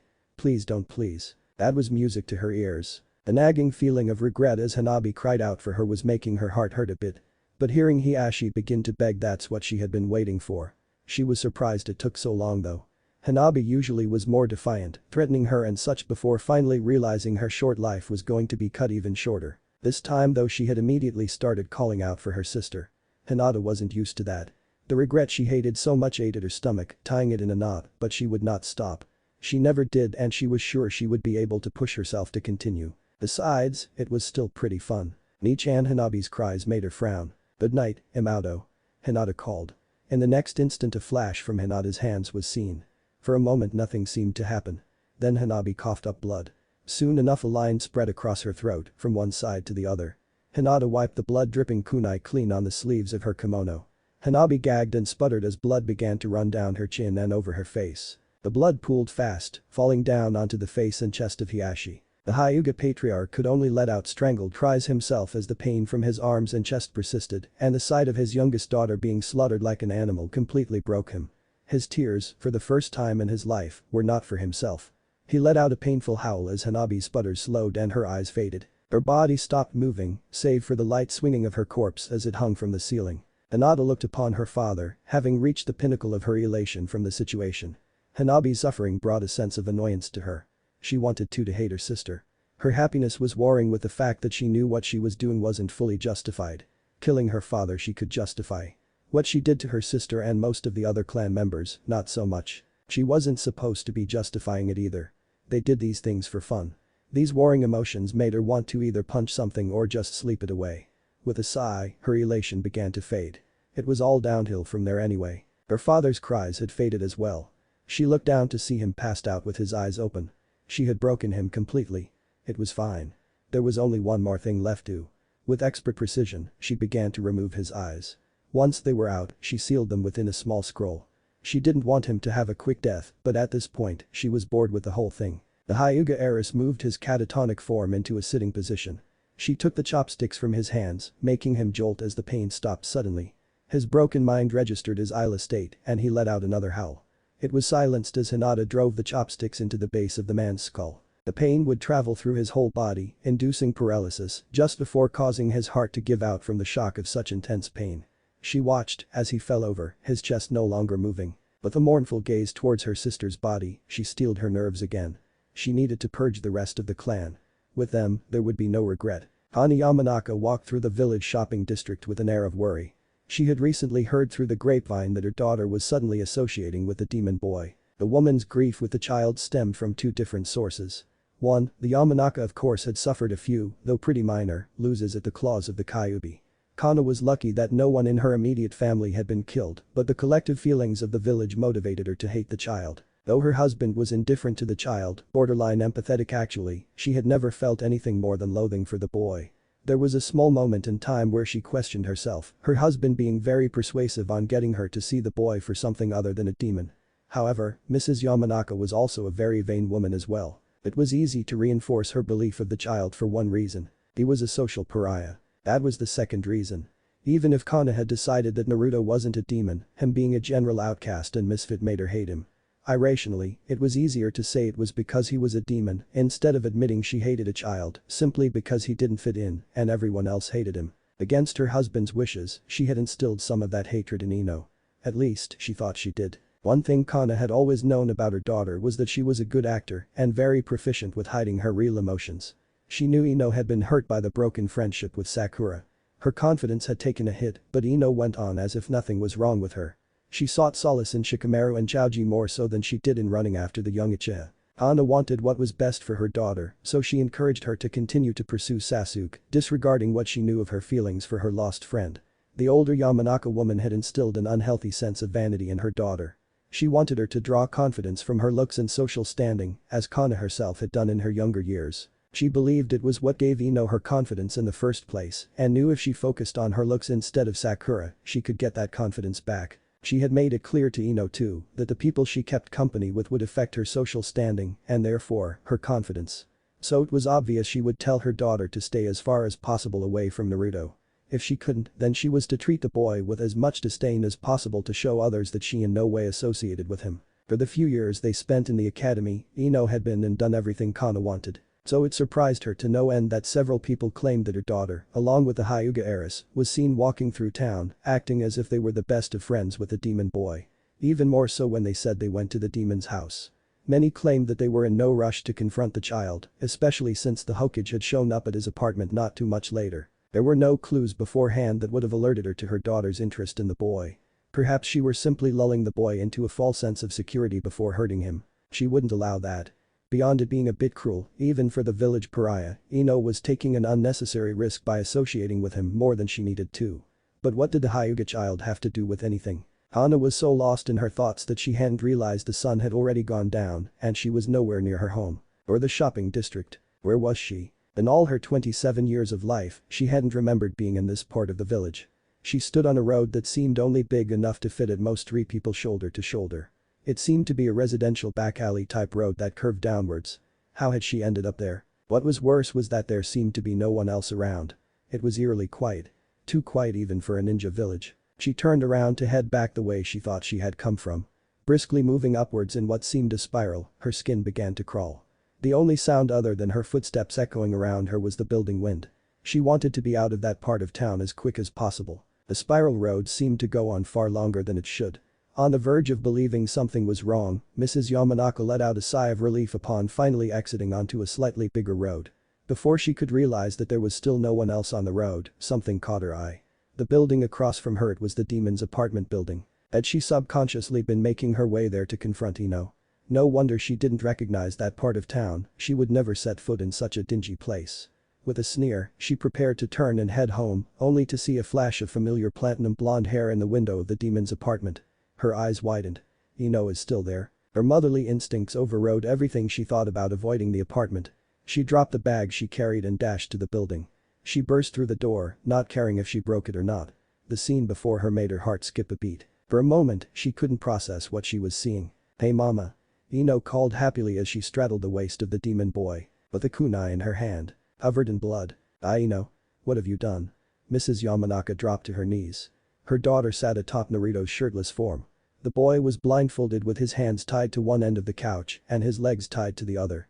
He was not breathing. Obvious from the amount of blood that covered his neck and chest. "I'm almost done mama. Give me a sec." Ino continued to stab into the already deceased boy's chest, the wet sounds of his flesh being torn into making Kana's eyes widen. She turned away and threw up what little food she had eaten that day. Ino, stop." She called out as she began trying to recompose herself. Tears were already swelling in her eyes and her mind was racing about what could have happened. Ino cocked her head to the side and looked at her mother. "Why do you look so sad mama?" "I killed the demon like everyone kept saying. You always said you hated him, so now he's gone. Aren't you proud of me?" Ino stood from the boy and bounded over to her mother with a skip and beaming happiness. Her eyes shined, looking for approval from her mother. Kana flinched when her daughter got close. "Mama. Ino, what you've done, this is murder." Kana steeled herself. "I never told you to do this. But you said to hate him and everyone else hates him too. They all said we'd be better off if he was dead. You said so too." Ana's stomach fell at Ino's words. The scared look in her daughter's eyes as she seemed to realize what she had done pushed Kana's own fear away. But Naruto, you all said." Ino began to cry as she dropped her kunai. Her eyes widened as she slowly turned to look at the boy. Kana didn't let her and instead pulled her into her own chest. "Don't look Ino." She began to rub her daughter's back as she cried into her chest. "It's okay, everything is going to be okay. It's not your fault, sweetie. I'm so sorry." As she comforted her daughter, her mind was racing. She couldn't believe what Ino had done. Even worse, she knew it was mostly her fault. The older Yamanaka had always wondered whose hatred would go far enough to actually end the boy. She herself never truly wanted Naruto dead. She didn't even wish great harm on him. However, she thought it was inevitable with the way the village treated him and she didn't think too much on it. For a fact, she was sure no one would truly go that far.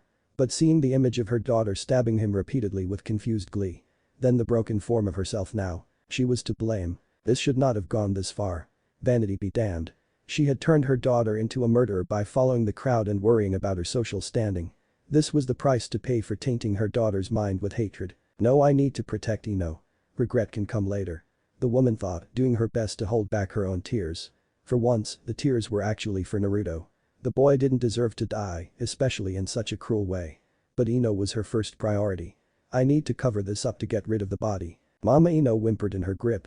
Kana leaned back and looked in her daughter's eyes. What is it, baby? Ino didn't respond. She looked into her mother's eyes before fainting in her grip. Kana cradled her daughter with worry. Is she going into shock? No, not now, sweetie, please. Kana shook the body of her daughter a bit, calling her name. She began to set Ino's body down, still thinking of how to deal with getting rid of Naruto's body. However, once she had laid Ino down, she noticed her own hands. They were stained with blood. What is this? She cried and stood swiftly. The older Yamanaka looked down to her daughter's body to see a puddle of blood pooling around her. Ino. She cried out and turned her body over to see if she had been injured somehow. There were no marks on her. The woman was confused for a moment until she turned Ino back over and fell back in surprise. Instead of Ino, Naruto was laying in the pool of blood now. What's happening? This must be a trick. She fumbled to get her hands in the correct seal before shouting Kai. Just as she thought, the world around her wavered as the genjutsu faded away. She appeared sitting in front of Naruto's apartment. She stood and shook her head to clear her mind of the images she had just seen. It had to have been that damn demon brat. The woman had half the mind to barge in again but was afraid of falling for another genjutsu. She decided the best course of action was to alert the Hokage of what had just happened. It's not over yet. She turned on her heel at the voice of her daughter. Ino stood in Naruto's doorway, covered in blood just as she had been in the genjutsu. You thought it was fake? Ino asked as she stood aside and showed the corpse of Naruto still tied to the couch. Ino? Kana's heart skipped a beat again and she paled. Once again she attempted to dispel the genjutsu. Unfortunately this time nothing happened. Her heart sank further and she paled. Ino, this is real. As real as I want it to be. Ino called before disappearing into thin air. The floor beneath Kana suddenly opened up and she felt herself falling into a pitch-black abyss. Her scream was swallowed along with her body. After a few seconds of falling she would hit the ground hard, a jolt of pain racking her body and taking the air from her lungs. She was in so much pain that she couldn't move for several moments. When the feeling subsided enough for her to try and stand, she was surprised to see that she was somewhere familiar. She was in front of the academy building. There were several people out and about and it seemed as if the children were just getting out of class. Ino? Why are you doing this? Kana cried out, knowing that this had to be another genjutsu. But she couldn't dispel it. Perhaps Ino had learned a new mind technique of their clan. But why would she be showing her own mother something so cruel? Shut up, Naruto baka. Ino's voice came from behind Kana. She turned around only to be pushed to the ground. She looked up into the face of her daughter, only she was 2 years younger. A 9-year-old Ino stood with her short blonde locks framing her face and a purple clip in her hair. She stood smugly over Kana, confusing the woman. Her confusion turned into realization as she saw her own visage 2 years younger standing off to the side, watching the scene with pride. Confirming her growing fear, she looked at her own body to find that she was indeed made to look like a 9-year-old Naruto. My mommy was right. You're nothing but a demon. Don't you know the difference between a weed and a flower, dummy? Ino threw yellow dandelions down at Kana Naruto's face. Kana, unfortunately, remembered that day too. Naruto had given Ino some dandelions, thinking they were flowers. Ino at the time was going through troubles with Sakura and the kind gesture from the boy had made her blush, much to Kana's annoyance. When Ino came to show Kana what Naruto had done, Kana ignored the smile on the girl's face and sneered. Ino, those aren't flowers. They are just weeds. The little demon is calling you a pest by giving you those. Do not let him insult you. Ino had taken her mother's words to heart and had shoved the boy down before yelling at him. Being in his position, Kana could even feel the emotions flowing through Naruto. She thought it would have been anger on top of sadness, but no. It was an all-consuming grief. The boy was heartbroken. It seemed as if he had truly wanted to be friends with Ino, and the sight of her not immediately pushing him away had given him a sliver of happiness. Not even moments later had it been stripped away and the pain that stabbed at her heart was unbearable. Looking around, she could see all the other parents and students looking at her the same way. They all loathed her. They were glaring at her, snickering at her, taunting her. She was just trash who didn't deserve happiness, and she didn't know why. I'm sorry, Naruto's voice escaped her mouth. I'm sorry, Ino-chan. Don't call me that, baka. Ino kicked him the gut for good measure before running back to her mother. The world faded to black. Ino her own voice that time. The image of her daughter appeared again, arms folded and neutral gaze upon her face. Yes, mother. She needed to get her bearings together again. The pain she felt from whatever had just happened to her ate at her mind. The anguish of being alone and hated for reasons she didn't understand, they were so much greater than anything she had felt before. Ino, please stop, I get it, I'm so sorry. I won't make you treat him badly anymore. Kana meant it too. That one moment she was forced to experience had put into perspective what exactly Naruto had been dealing with. Whatever little part of her thought he truly was the demon was quelled immediately. The pain he felt was something a demon could not. The feeling of being socially ostracized was most certainly clear to her as well. She didn't wish that on the boy, not one bit anymore. She knew he must have been hurting, but never to that degree. Really? Only after a few minutes in one of his memories. Ino placed a hand on her hip and walked towards her mother, her eyes narrowed. Are your convictions so shallow, so fickle, that that's all it took to make you see how wrong you were? Yes. Yes, Ino, I was wrong. Please, no more. Ino's brow twitched and slammed her foot into her mother's face. She stood over her and pressed her foot to her chest. You're absolutely pathetic in this timeline. Ino placed pressure on the woman's chest. She gasped out, not knowing how her daughter had so much strength in her small body. I expected you to defend your stance on him to make this more fun for me. What are you saying? Kana wheezed out. Ino removed her foot and turned away. I had a whole night of fun planned for you, but you're so weak-minded that you've already broken. Ino's fists were clenched. That won't do. That won't do. It won't do. It won't do. It won't do. It won't do. Ino shook her head back and forth as she spoke. Kana knew then and there what was wrong. Her daughter was absolutely insane. No. Ino faced her mother again with a sadistic smile, her eyes wide and seeming to glow in the blackness around them. You're supposed to make me hate you even more for hating Naruto. I don't hate him. I don't hate you either, Ino. Please calm down and we can go see him. Kana pleaded, moving to her knees. She needed to talk Ino down. Then she could take her to Inoichi and make her forget all of this. Ino threw her head back and screamed.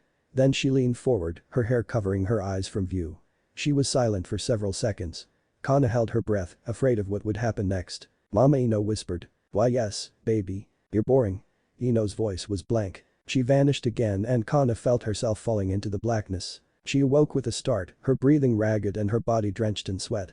She held a hand to her chest and winced as the light of the morning sun momentarily blinded her. A nightmare? It was all a nightmare? She wondered with more hope than she realized. For a few moments she could only try to get her breathing in order. Her skin was cold and clammy, her body felt weak. She was shaking slightly and her mind was a bit numb. Oh God, she whimpered and shed a few tears. It was all too real for her. All she could do was hug herself as she remembered the sadistic visage of her daughter and the deceased form of the village pariah. She wanted to find and hug them both immediately. She wanted to apologize to them, especially Naruto. But a small part of her felt the same as before. Maybe I should just forget about it. The Yamanaka matriarch took several more minutes before exiting her bed. After going about her morning routine, taking extra long in the shower to clear her mind, she made her way to the flower shop floor. To her delight, Ino was at the counter looking just as bored as she expected. Good morning, my little angel. Mrs. Yamanaka greeted, only to receive no response. The woman cocked an eyebrow. Young lady, I'm speaking to you. Before she could move to touch her daughter, the front door opened. Hey, Daddy. Ino called happily and moved around the counter to hug her father. The man caught her and hugged her back with a chuckle. Wow, you're up early. What's the occasion? Inoichi asked with mirth. You were gone so I had to look after the shop. No one else would've, or did you forget that we have a business to run? Ino scolded her father. The man chuckled sheepishly. Kana growled a bit before stomping over to the two. Excuse me, but what do you two think you're doing? Kana reached a hand towards them and felt nothing. Her hand passed right through them. She looked at her hand and then at the two before her. What the hell? She tried again just to get the same result. Anyway, now that you're here, Daddy, I'm going to head over to Naruto's. We've got a date in a bit. This early? Inoichi asked. Yeah.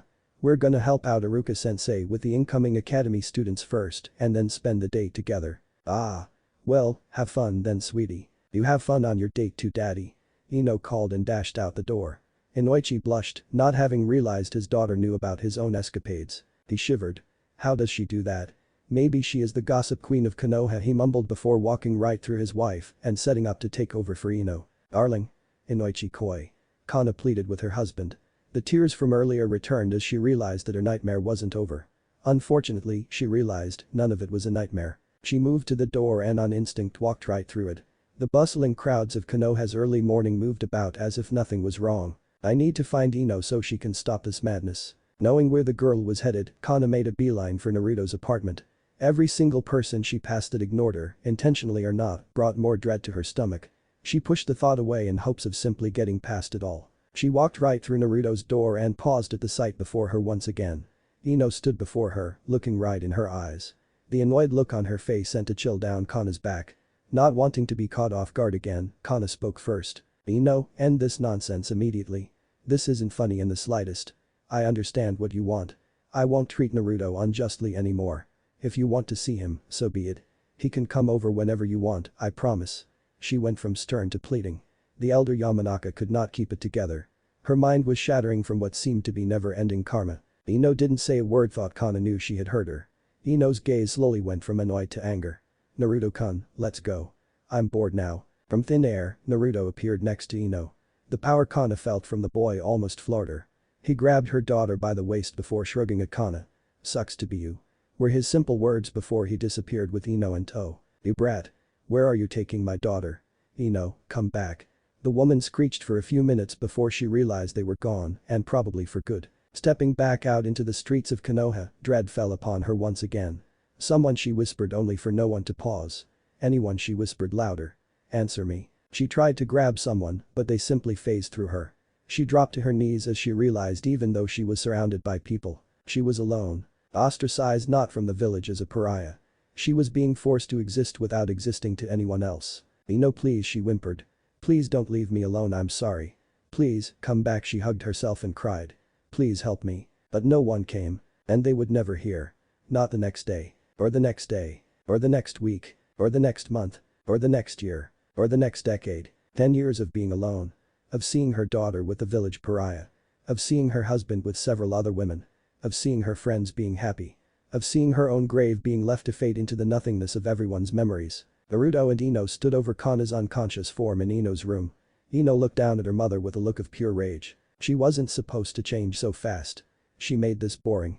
Ino growled and kicked the woman's prone form. Naruto patted her shoulder, only receiving a glare in return. This isn't the first time this has happened, Ino-chan. Besides, it's been 10 seconds, meaning you left her in absolute hell for 10 years already.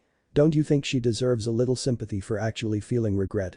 Absolute hell being Ino's own unbreakable genjutsu, putting even the Moon's Eye Sharingan to shame, since she had complete control of hers. Ino wanted to punch Naruto in the face. Of course she knew her mother deserved a little sympathy. That's why this wasn't as fun. Why couldn't she have just been a devout Naruto hater like in other timelines? Even if she had seemed wishy-washy with feeling empathy for Naruto, she truly didn't want things to go too far with the boy. Whatever. Let's just take her to daddy's room. I can't wait to be done with this stupid timeline. Ino huffed. Naruto smirked. So what should I tell the boss? Ino knew it was a clone. Nothing. He can just relax and enjoy the fireworks. She said as they moved her mother into bed with her sleeping father. You want to watch? She asked. The clone nodded. Ino smirked a bit. With a flash of her eyes, the genjutsu ended. Her mother shot up in bed. She made to look around, but her eyes landed on the sleeping form of her husband before anything else.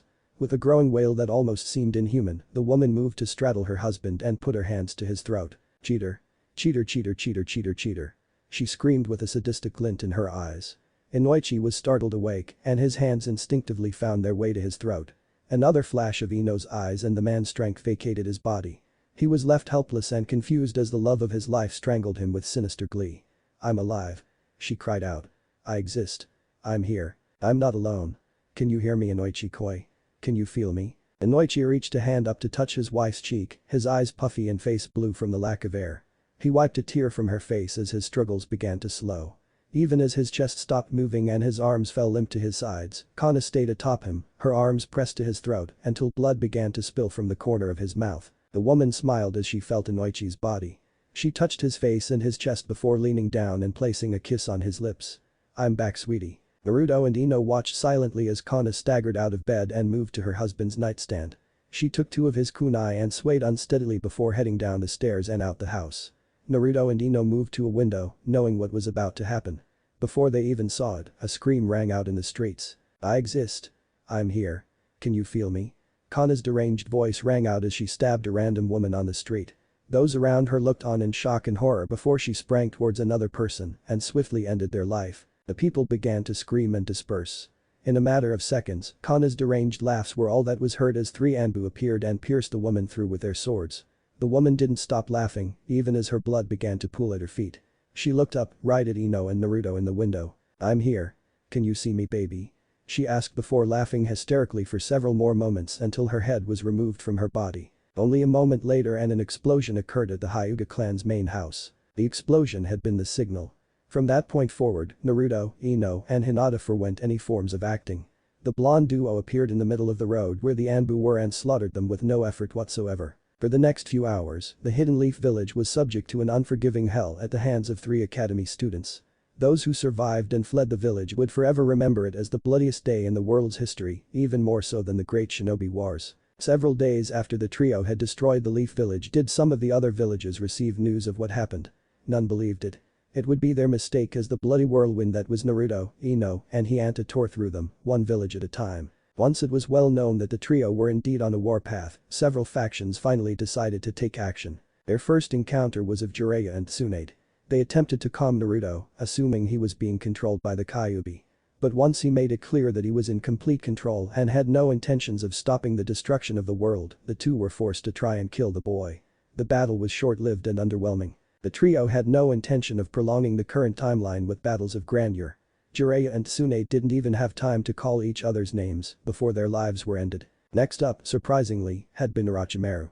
The man claimed to have been interested in the trio, but after seeing their ruthless dispatching of his teammates, had grown upset.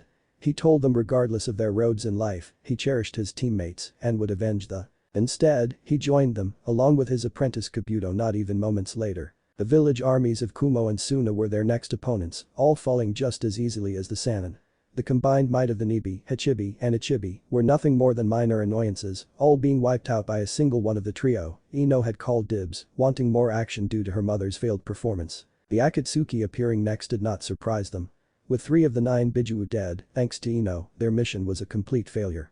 Their ambitions crushed, as far as they knew, they wanted nothing more than to take the trio's heads. Just as expected, it was short-lived. To say the battle had been one-sided would have been to say Madara Uchiha would crush Konohamaru Sarutobi. Even still, the battle wasn't even that fair. By the end of 2 weeks, Naruto, Ino, and Hinata had effectively made the human race go extinct. Standing atop the tallest mountain in the world, far from the bloodshed they had caused, the trio sat back to back in a triangle formation, lamenting the shattered timeline. "Remember, we made a promise to Gigi that we would live normally in our next life," Naruto reminded his 2 lovers. The 2 in response simply nodded, seeming to rest a bit closer. They were tired, he knew, as was he. Not physically though. Every time they reached the end of the timeline, they couldn't help but take in their deeds, good or bad. The regret they felt was there, letting them know whatever tiny part of them that was good was still there as well. "Let mercy come and wash away what I've done," Hinata whispered into the air. Naruto and Ino whispered the same, finding the lyrics comforting. They knew they deserved no mercy. No repenting could change what they had become. They could not let it go. They had already accepted it. But that didn't mean a part of them couldn't long for it. "Are you guys ready?" Ino asked before turning to sit Indian style facing the 2. The 2 simply moved into position as well. "Let's enjoy the next life like Gigi wants. Even if it gets boring," Naruto joked, earning solemn chuckles from them. Hinata shed a tear. "I love you both so much. I can't imagine going through this without you again." Ino and Naruto's mirth vanished as pain struck them. They all knew what Hinata felt.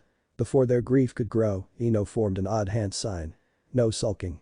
Let's get to our next life so we can have even more fun." Naruto and Hinata nodded before forming a triple hand sign with Ino. The trio flashed through several more intricate hand signs, their chakra blaring to life around them in a vicious maelstrom. When they reached the final hand sign, all 3 called out, "Erase." Their shout was followed by a blinding light that expanded from their conjoined hands, disintegrating their arms and bodies.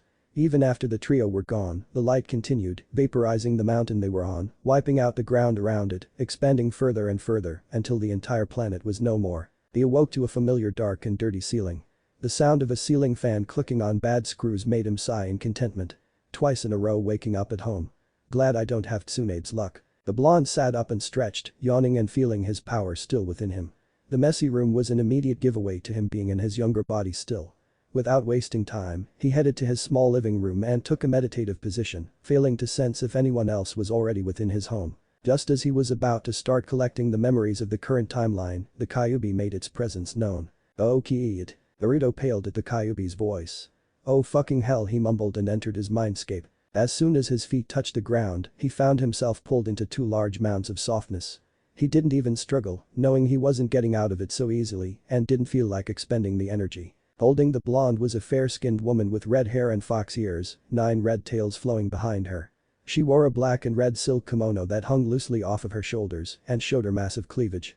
Hehe, guess what kid? What? You just saved 15% on car insurance by switching to Geico. Nope, even better. The woman grabbed Naruto's hand and shoved it between her legs.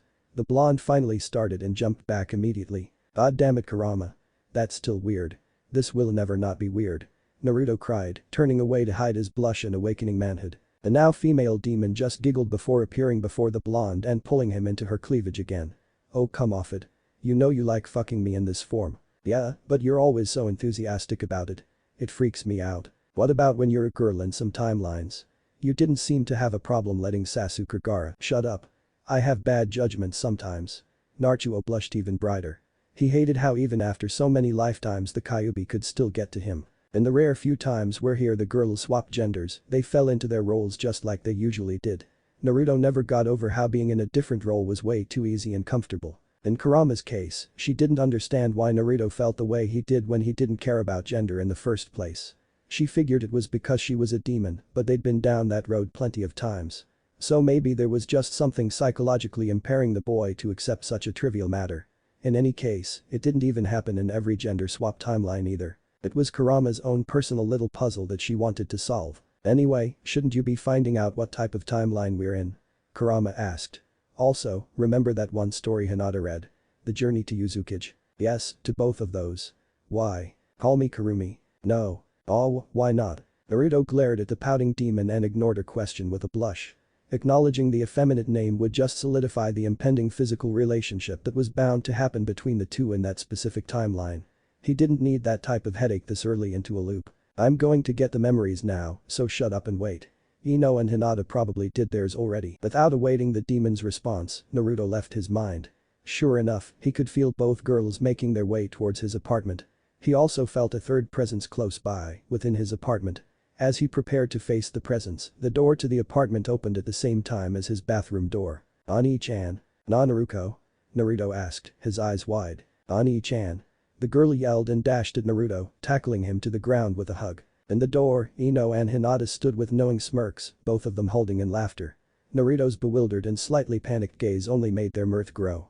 However, when Naruto's eyes opened and she saw the two standing in the doorway, the temperature dropped to 0. The looping trio felt an oppressive aura fill the room before Naruto stood and growled. How dare you show your face here, you bitch. With her words, a red aura flared around her. In the next instant, she launched a kunai right at Ino's face. Naruto, Ino, and Hinata watched in slow motion as the kunai sailed through the air. To anyone else around and below special Jonin strength, the kunai would have been ridiculously fast. To them, it might as well have been not moving at all. In the infinite slowness of the blade traveling its distance towards Ino, Naruto and Hinata both looked at the platinum blonde. Ino rolled her eyes at the two. She knew what they were asking. They should have already known the answer though. So with a sigh, Ino let the kunai cut her cheek and she fell back theatrically. Ah.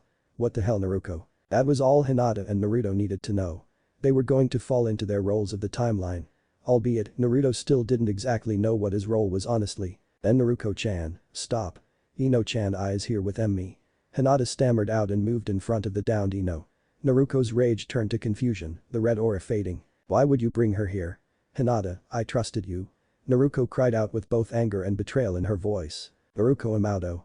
Naruto spoke, immediately grabbing his counterpart's attention. She moved back into his embrace with a fluid familiarity. Her body froze up in the next moment, however, as Naruto pressed into the base of her skull and she froze in place. With Naruto in stasis and the shenanigans with the Kyuubi past, Naruto let out a deep sigh. With things finally calming down, he was able to gather his bearings. Ino stood with a huff and made her way over to her blonde lover, Hinata right on her heel. So I take it you didn't get a chance to gather your memories yet? Naruto shook his head in annoyance. Kurama's a girl. He muttered, the one statement being enough explanation for Hinata and Ino. Hinata giggled. You mean, Kurumi-chan? Naruto shot Hinata a dirty look and groaned. Of course Kurama or thanks to Hinata, officially Kurumi had already contacted the girls.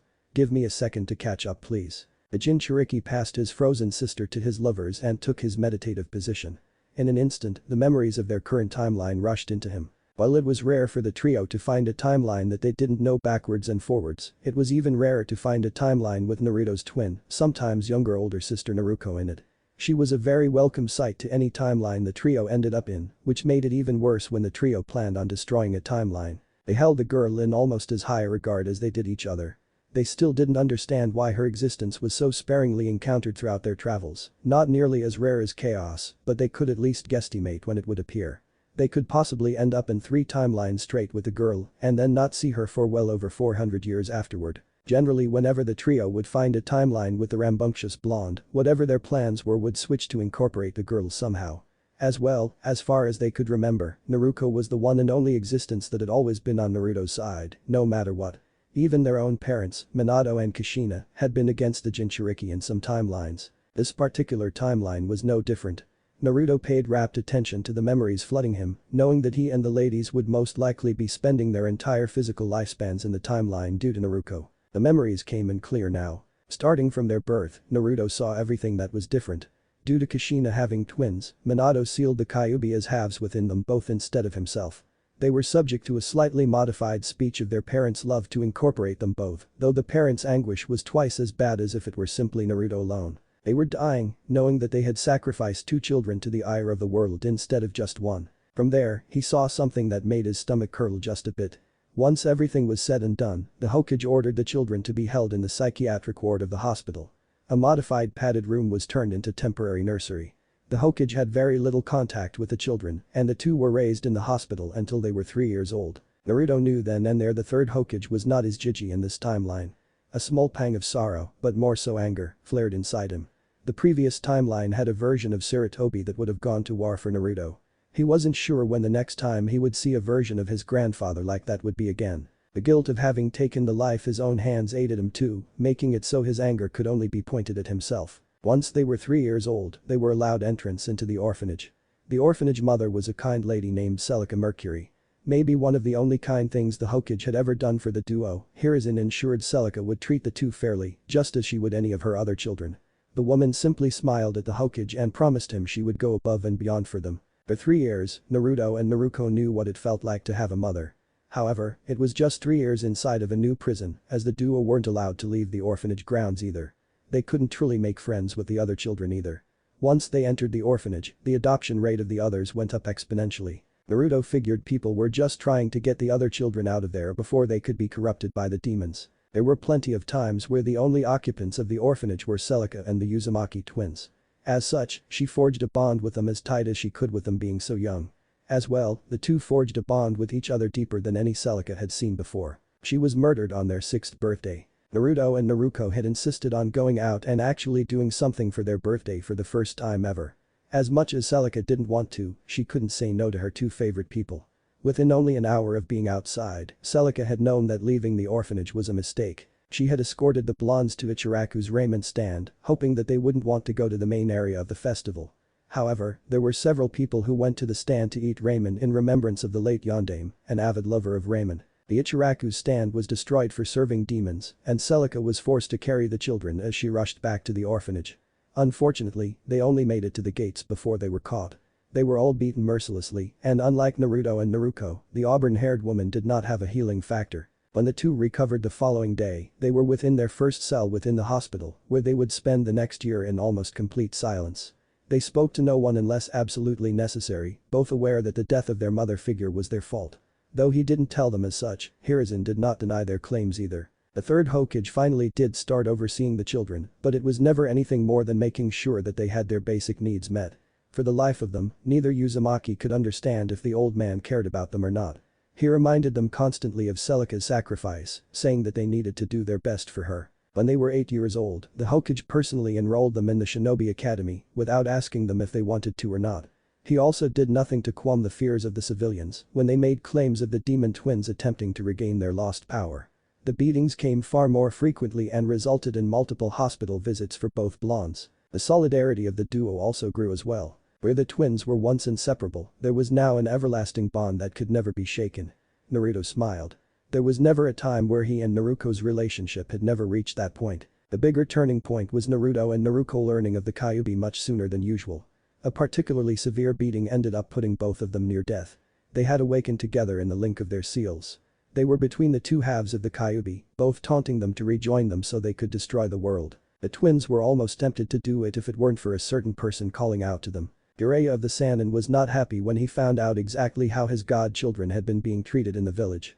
The third Hokage himself felt traces of fear when Jiraiya declared he would bring forth a second coming of the Kyuubi with his own might on anyone he found responsible for their condition. And he meant anyone. Unfortunately, the third Hokage had placated him by telling him he would put forth more effort in ensuring the twins were treated fairly. Jiraiya was rightfully wary of his former sensei, but his loyalty to the Leaf prevented him from acting on his suspicions.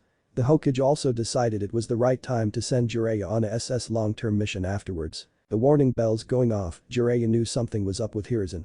He requested at least 2 weeks to ensure that he would be prepared to be away from home for an extended period of time, which the third granted him. Jiraiya took it upon himself to teach Naruto and Naruko as much as he could before he had to leave, including how to control a small portion of the Kyuubi's chakra. After losing Celica, and now the only father figure they had, the blondes almost fell back into an endless silence. However, Jiraiya promised them he'd be back and begged them to hold back for the sake of something he had planned for when he returned. The Uzumaki twins agreed and fell back into their role as pariahs. 4 years later, the year of the academy graduation, things had seemed to have slipped into some form of peace. Hiruzen had done a lot more to protect the children, yet it was just an obligation to him at that point. They were still beaten on occasion. However, with the Hokage cracking down a bit harder, the civilians and some shinobi had to get creative on how to hurt the demons. The usual overpricing of items and refusing services increased as the beatings and physical harassment decreased. Some shinobi would use the twins' pranks as excuse for harsher than normal punishments as well. Through it all, the twins' reliance on each other and the promise that their father figure would return was the only thing that kept them going. In the academy, the two didn't really try to make friends. Unsurprisingly, Shikamaru approached them first, leading to a quick and somewhat awkward friendship. Chaoji followed soon after. Oddly enough, Sasuke also gravitated towards the twins, feeling like they could understand him most after the Uchiha massacre. After several weeks of cutting through the twins' barriers, the small group was finally accepted by the Uzumaki. After a while, Shikamaru suggested Naruto get to know some girls her age as well. Naruko was of course hesitant, but with encouragement from Naruto, she approached the only other girl in class who seemed to have a brain, Hinata Hyuga. At first Hinata was wary of Naruko, as was the blonde of the Hyuga princess. For a while, their friendship was small talk and awkward glances. However, after learning of each other's past experiences, sans the revelation of the Kyuubi, the two girls forged a bond akin to the Uzumaki siblings. It wasn't as inviolable, but the two girls found comfort in each other that stemmed from a similar pain. Eventually Sakura and Ino noticed how close the small group had become and realized they were their best ticket into getting closer to Sasuke. Sakura and Ino pretended to befriend Naruko and Hinata. This seemed to go well, Sakura eventually even finding herself really enjoying Naruko and Hinata's company. However, Ino was still only in it for Sasuke mainly. She didn't see why he was so interested in Naruto when everyone else shunned him and his sister. The few times she hung out with them all as a group, the twins seemed like normal kids. Or in her mother's words, unremarkable kids. So when her mother told Ino to stop pretending and to make a move on Sasuke, Ino didn't hesitate. Ino had caused a scene when it was only Naruto and Sasuke. They had been waiting for Sakura, Hinata, and Naruko to arrive. She chewed Naruto out about dragging Sasuke down along with their mediocre group. The scene drew people's attention, and Naruto ended up running away. Naruto didn't have the memories of what happened between Sasuke and Ino after that. However, he was privy to the him of that timeline, suffering one of the worst beatings he had ever seen within the past century. There seemed to be dedicated civilians that attacked him, instead of dozens of randoms. It seemed there was a split in the village in regard to him and sister, but they had no way of knowing why. Regardless, Naruto's memories stopped there.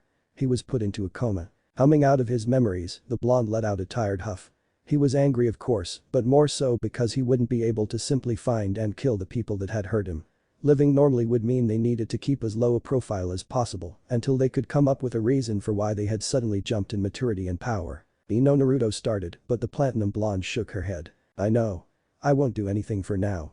But if mom gets out of hand. Ino started only to shrink at the killing intent released by both Naruto and Hinata. You leave her be until we're ready to make changes. Naruto spoke coldly. Ino frowned. She knew Naruto was upset about what the her of that current timeline had done. But she was also positive he was upset that the Hokage of that timeline was nowhere near as supportive as the previous one. Naruto had killed the Hokage that he adored just to end up with one whom they would probably let die during the Sand Sound invasion. Oh no, we should wake up Nach-an and get her and Ino on good terms. Then we need to figure out how far we're going to go into this timeline. Hinata spoke up to bring a bit of the tension down. Though it was rare, she and her lovers did argue with each other. When they got really angry with each other, it could last more than one loop even. When Ino and Naruto argued, she felt whatever cohesion they had slipping, even if ever so slightly. She wouldn't be able to hang on to whatever little sanity she had left if the two people she cared about most weren't there to help her. Naruto's expression softened and he sighed. Sorry Ino. Hinata's right. As he and the girls moved back into place, Naruto slowly fed chakra to Naruko, into the back of her skull and also to her stomach. He had to put the other half of Kurama Kurumi into stasis as well. Once they were all in position, Naruko started to move again, simply resuming her snuggling of her brother's chest. I think you two have some explaining to do. Naruto spoke to Ino and Hinata, pulling Naruko a bit closer. The two girls feigned frowns before entering Naruto and Naruko's apartment. Iruka Yamino was pissed. Anyone who knew the man would tell you such an occurrence was rare, maybe even unheard of. Of course people had seen the academy instructor get upset and maybe agitated. However, the continuous aura of absolute hatred that poured off the man for the past week was something many would only attribute to the nine-tailed demon. Everyone, from civilians to Jonin, avoided the man as he moved through the village leaking more killing intent than Anko when someone tried to take her dango. He was making his way to the Hokage's tower, his mood softening only a tad bit. Upon reaching the front desk, his eyes narrowed as he took in the shivering form of the secretary. Ayano, Yamino-sama.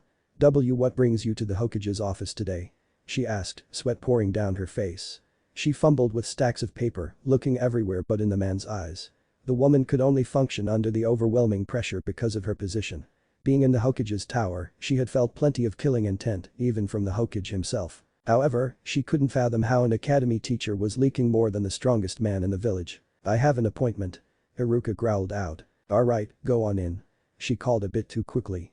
Just because she had a bit of tolerance to Kai didn't mean she wanted to be subject to it for an adverse amount of time. Without any more acknowledgement, Iruka moved up the stairs and entered the Hokage's office without even knocking.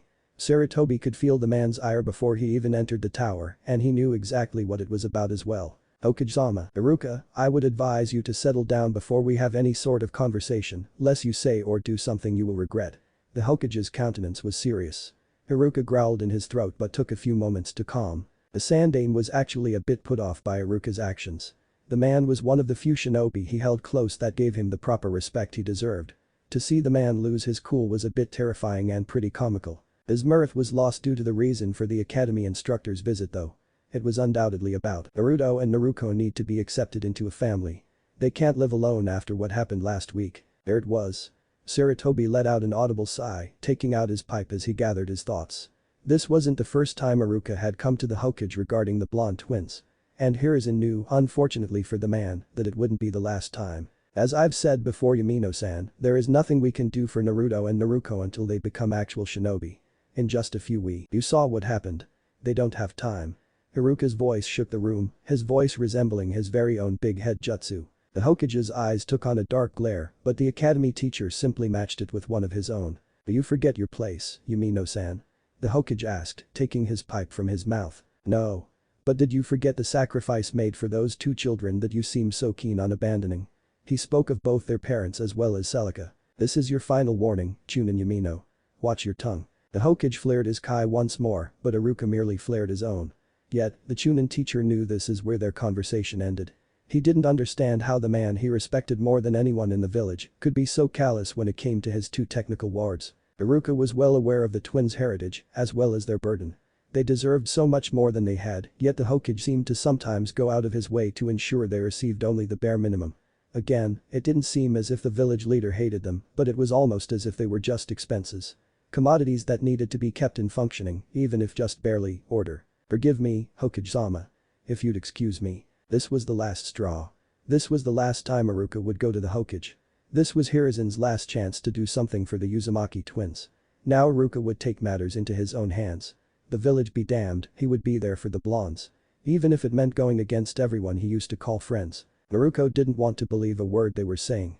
She wanted to stay angry. She wanted to hurt someone for hurting her Ani-chan. The only person she would have been able to get away with hurting, maybe, was on her knees still, head bowed and apologizing. She wanted to summon a bit of the fuzzball's power and lay waste to the girl and the village. But her Ani-chan was too nice for his own good. And she knew she was as well. When Hinata explained how Ino had been coming to her over the past week and apologizing just as she was now, Naruto felt all of her emotions try to force their way out of her mouth in a string of expletives that would make a pirate blush. But another side of her, no doubt the side that her brother prevailed at more, just wanted to accept the girl's apology. She would have if it were herself that had been attacked. But it wasn't. Now her emotions were on the fence. She didn't forgive Ino, not by a long shot. Hinata said that she didn't forgive her just yet either, but she was willing to give her one last chance. During the whole conversation, Naruto hadn't spoken a word. He just observed the girls. She figured he was hanging back and getting his own thoughts together. Plus, Ino was more Naruto's friend, was a word she would use sparingly now than Naruto's. What really stopped her from forgiving the girl was the fact that she had betrayed their trust. Sakura had pretty much come clean about wanting to be with Sasuke as the reason for getting to know them. She had even told them straight up that if Sasuke stopped hanging with them, she would as well. While Naruto did have a little resentment towards the pink cat because of that, she also respected her for having the guts to tell the truth.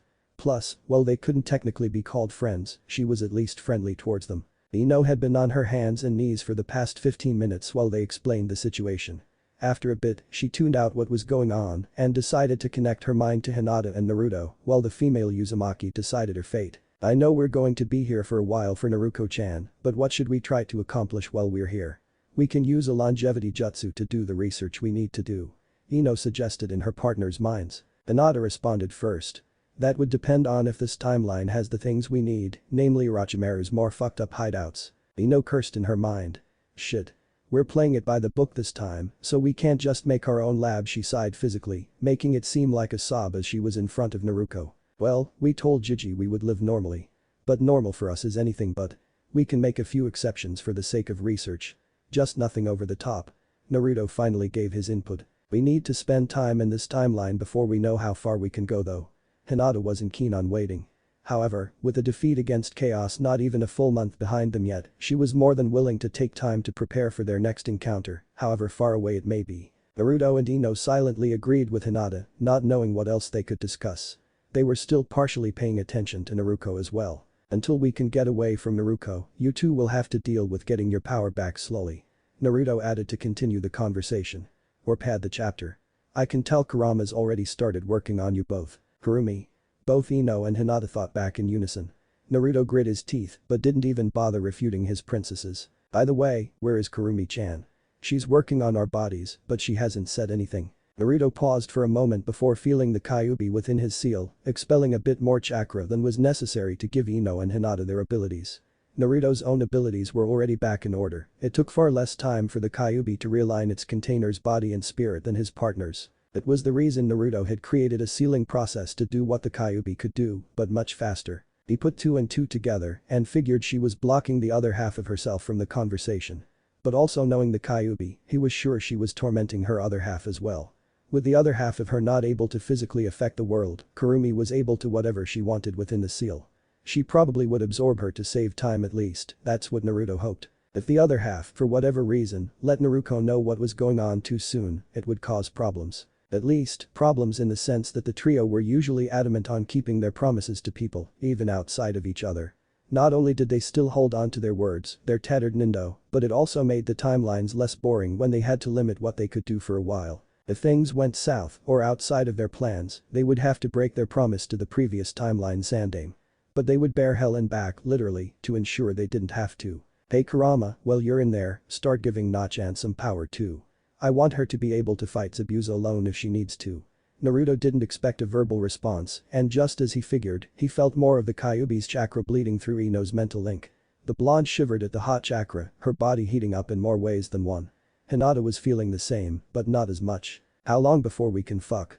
Ino asked with no restraint. And who can we fuck? Hinata added, getting a sweat drop from Ino and Naruto. Naruto obviously. Naruto started. But if we're doing this by the books, then not officially until the Chunin exams. Anybody else you think can handle you is up to you. Ino and Hinata groaned. Well, they could have sex all they wanted before then. If the trio were to enter into one of their usual sessions with each other, they would be at it for several days. Plus, wherever they were wouldn't be standing when they were done. Ino suddenly sat up. Naruto and Hinata paid attention to Naruto again, seeing she was finally ready to talk. Look, you hurt my Ani-chan, and I can't forgive you for that. But if you're really trying to apologize for what happened, then if Ani-chan and Hinata-chan want to give you another chance, then I will as well. Ino gave a bright smile, one that wasn't forced. She was genuinely happy that she and Naruto could be on good terms sooner than later. It always hurt a bit that she was the one that had to work for Naruto's friendship, publicly at least, in most of the timelines they went to. Thank you Naruto. I promise I won't hurt Naruto-kun ever again. Naruto rose an eyebrow at the affectionate address of her brother, but said nothing of it. I know you won't. Because if you even seem like it, they'll never find your body. A pleasurable shiver went up Ino's back and she held back the urge to lick her lips. Naruto and Hinata sweat dropped. They generally forgot she was a sadomasochist. Before their blonde lover could jump his younger twin, Naruto stood up, picking up Naruto bridal style, getting a Hinata-esque squeak and blush from the girl. Well, now that that's out of the way, let's go celebrate Ino's second chance at Ichiraku's. The trio blinked when suddenly Naruto was standing at the door. What are you waiting for? Let's go. She yelled before leaving an afterimage as she vanished down the road. Oh Kami, she has a ramen addiction worse than ours. Ino called with dread. Naruto just smirked. He was going to enjoy this timeline indeed. She was antsy, which was generally common. At least, her fidgeting was usually attributed to her mousy and somewhat anxious personality. One couldn't blame her though. Being the assistant to a cage-level shinobi suffering from PTSD and denial who seemed to be in a never-ending midlife crisis would make anyone fidgety. Shizune Kato, as she was known, walked through yet another random town with her mentor best friend Wart in search of a place to sleep, a place to drink, and a place to blow their monthly savings. Their eternal visa to other countries helped to keep them deep within the distant storm country, ironically named due to its once-a-month storms that akin to hurricanes. The Jonin-level Kunoichi continued to fidget lightly, her head down, and her thoughts far from the foreign country she and her mentor found themselves in. Usually her behavior would go unnoticed by the buxom blonde alongside her. Unfortunately, as rare as it was, Tsunade actually was paying attention to the mousy brunette for once. Everything alright in there? You're not going to have another panic attack thinking of our dead are you? Shizune jumped slightly. Taking only a moment to process what the blonde had said, she narrowed her eyes at her friend. I'll have a panic attack if you keep reminding me of our dead. She paused. Wait, I mean you're dead. I don't owe anyone a damn thing. She admonished the Sannin. Tsunade's sweat dropped. Shizune never got snippy with her unless she was nervous or in a very bad mood. Seeing as they had been relatively calm for the past few hours, she assumed the younger medic was feeling anxious about something. Though there was no way for her to figure out what since the young woman always seemed to be worried about something. The blonde sweat dropped again. Maybe she should let it go since she was most likely the reason she was anxious to begin with. Seeing that Tsunade was dropping the subject, Shizune let out a small sigh. She needed to get her thoughts together. It was of the utmost importance. Unbeknownst to the blonde Sannin, Shizune did far more not just for her, but for the world than she even realized. Ever since Tsunade had left the village of Konoha, dragging the brunette along with her, Shizune had been a spy. Specifically one of Jiraiya's top spies. Jiraiya had approached Shizune several days before her leave. He had given Shizune time to help the woman grieve and knew for a fact that she wasn't going to get over the death of Dan and Naoki anytime soon. He also knew his presence, as much as he hated to admit it, would not have helped the woman. Jiraiya loved her with all his heart. But he loved Naruto and Naruto just as much, if not more so. So while Tsunade was perfectly fine with leaving her godchildren behind, Jiraiya was preparing to give them enough love for the both of them. Unfortunately things didn't go as planned, as seeing as the Leaf Village did need more protection, as it was still in its stages of recovery. It made Orochimaru's defection all the more untimely. Either way, Shizune agreed to look after Tsunade, though she wanted to stay behind for Naruto and Naruto's sake. But Jiraiya had known that Tsunade would never return to the village if she didn't have someone there for her that she could trust. Shizune was the only one. For the past few years, Shizune had only reported to other spies within Jiraiya's network, rarely getting any news from the Sannin about any changes in their plan. That was until 4 years ago. Jiraiya had appeared before Shizune herself when she was out shopping. He informed her of what was happening to Naruto and Naruto back in the village. Shizune had wanted to drop everything and drag Tsunade back to the village right then and there. She wanted to tear Sarutobi a new asshole and burn the villagers alive. However, Jiraiya told her that he had a plan, one that wouldn't potentially lead to a civil war. As for Tsunade, he told her that she no longer deserved to be part of Naruto and Naruto's lives. While Jiraiya's hands were tied with him having to be away from the village, Tsunade had knowingly left the two and hadn't since thought of returning for their sake. Shizune wanted to argue that maybe hearing of their treatment would change the woman's mind. But she also knew it would compromise her position as Jiraiya's spy. After noticing the conflicting emotions of the Kunoichi, Jiraiya decided to help her. He knew Tsunade wouldn't be happy to see him, but for one of his most loyal shinobi as well as his godchildren, he was willing to compromise a bit. Flashback, Shizune was worried. In a few moments, Jiraiya would be showing up at their hotel room to speak to Tsunade about the twins. She was worried because as much faith as she had in Tsunade, she honestly wasn't sure on how she was going to react to the news of Naruto and Naruto. Shizune herself needed to play the fool and act as if the news was actually new to her. Right on cue, a knock at the door grabbed her from her thoughts. Tsunade, in a bathrobe and sipping coffee, with a little spike of a pick-me-up, rose an eyebrow and looked to Shizune. Shizune moved to answer the door, as was per usual. She cracked the door, knowing who it was, and silently greeted the Toad Sannin. Their eyes shone understanding in the brief instance that they met. "Jiraiya. What the hell are you doing here? How did you find me?" Tsunade released a bit of kai, her fist clenched in annoyance. Jiraiya kept his arms folded and a small smirk on his face. He intentionally didn't hide the fact that he was looking Tsunade up and down, noting the blush on her face from both anger and embarrassment. "It's good to see you too, Haim. You're just as elegant as always." The blonde Sannin subconsciously tightened her bathrobe. Shizune stifled a giggle at their antics, but refrained from doing anything as she knew the situation would become serious soon enough. "Cut the crap, you old pervert. If you're here to bring me back to Konoha, you and the old man can forget it." Jiraiya's smirk fell and Shizune held her breath. She knew what was coming next. "I was right. You haven't heard. But then again, how could you?" Tsunade quirked an eyebrow. "Heard what?" "I was recently in Konoha, Haim. Our godchildren Naruto and Naruto. They aren't being seen as the heroes like they were supposed to." Tsunade visibly relaxed at that. "Is that all? I thought you were going to say Sarutobi was dead or something." Shizune's heart sank. She had hoped hearing their names alone would put a fire under Tsunade. However, seeing her casually write them off caused a bit of her faith in the blonde woman to die. "Jiraiya-sama, what's going on with Naruto and Naruto?" She only asked because she saw the disappointment in Jiraiya's eyes. The small bit of hope she had left in Tsunade held out. She wasn't sure, but she hoped that hearing the full situation would change Tsunade's outlook. Jiraiya began to explain everything to the two, from the past beatings to his thoughts on Sarutobi, only using them as power. Throughout the story, he could feel kai coming from both women, however, more so from Shizune. By the end of it, Tsunade sat quietly for a few minutes. "They'll be genin eventually. Then they'll be able to protect themselves," Tsunade remarked. The air became stifling as Jiraiya stood up. "Tsunade, I just explained to you that they need someone there, and I can't be. They may not make it to genin at the rate things are going. They're just about to start the academy. What do you expect me to do? To just get over Dan and Nawaki and go back to the Forsaken Village like nothing ever happened?" Hearing her comment on Dan and Nawaki drove a dagger into Jiraiya's heart. He still loved Tsunade, and to hear the excuse that after all these years she was still grieving over her past love with no thought or care for anyone else made him realize how blind he was.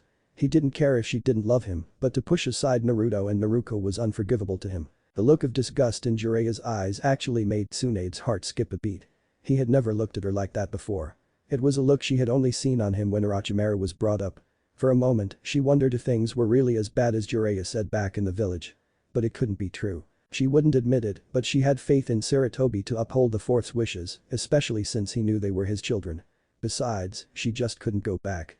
The memories of Dan and Nawaki there were too much for her. Tsunade Jiraiya started, but both women could see his fist clenched.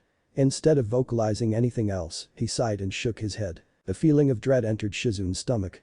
When Jiraiya opened his eyes, they were cold. "I'm sorry for bothering you. I'll be on my way." Not sparing a move, Jiraiya simply vanished in a swirl of leaves. Shizune's heart sank. When she looked at Tsunade, her faith withered to nothing. "They'll understand. I can't go back, I just can't." She spoke, hoping to convince herself as well. Flashback end. That was 4 years ago, and Jiraiya had never shown up in front of the two again. For a while, Tsunade had entered a depression that honestly surprised Shizune. She cared about Jiraiya more than she let on, yet she cared about the memories of Dan and Nawaki more than anything else. She was tethered to the past, Shizune realized, and nothing short of a miracle could probably bring her into the present. Shizune knew the pain of losing her loved ones. Dan and Nawaki were her family. Yet, she moved on. Why couldn't Tsunade? She had more family in Naruto and Naruto. You would think that the thought of losing people all over again would have made her want to actively prevent the past from repeating itself. Either way, they would end up back in Konoha before the end of the year. Jiraiya had kept in contact with her, and she knew what he had planned. 4 years in the making. Part of her was excited. She was looking forward to seeing the Uzumaki twins. She just hoped Tsunade would be on the right side when shit hit the fan. The second they entered the academy building, they felt a wave of ice-cold hatred wash over them. More specifically, it washed over Ino. The platinum blonde sweated for a second. Not in fear. Just at the thought that she would once again have to go about trying to earn people's respect and forgiveness. As Naruto, Hinata, and Naruto moved to their seats, Ino silently took in the looks. Shino was rigid, his hive buzzing fairly loudly in irritation at her presence. He wasn't close with the twins, but he liked them as people. Biba glared at Ino, though his anger was far less than the others. He wasn't friends with the Uzumaki twins due to his mother, but as an Inuzuka, loyalty was everything. Daoji had stopped eating, a look of disappointment on his face. Shikamaru gave her a quick bored glance before laying his head down, deciding it would be too troublesome to acknowledge her existence. She knew that meant he was pissed. Sakura gave a sad look towards her friend rival. She had wanted to warn Ino to actually try to be friends with everyone, or to at least be honest with why she was befriending them. But she was too late, and now she knew how the others would start treating her. Sasuke himself was leaking the most hatred. His eyes held hers with the most cold indifference that she had ever seen. A big part of Ino wanted to laugh. She honestly didn't give a shit about most of the looks, especially Sasuke's. But another part of her wanted to kick her own ass. It was always her. She couldn't believe how more often than not, she was a superficial little bitch in the loops. It agitated her. Always trying to redeem herself in the timeline's wasted time they could have been using towards having fun or preparing for chaos. "Take your seat, Yamanaka-san." Haruka called from the front of the room. Ino flinched a bit at feeling a small amount of kai from the young teacher as well. Naruto had taken the seat next Sasuke, while Hinata and Naruto sat at the back of the classroom in a row by themselves.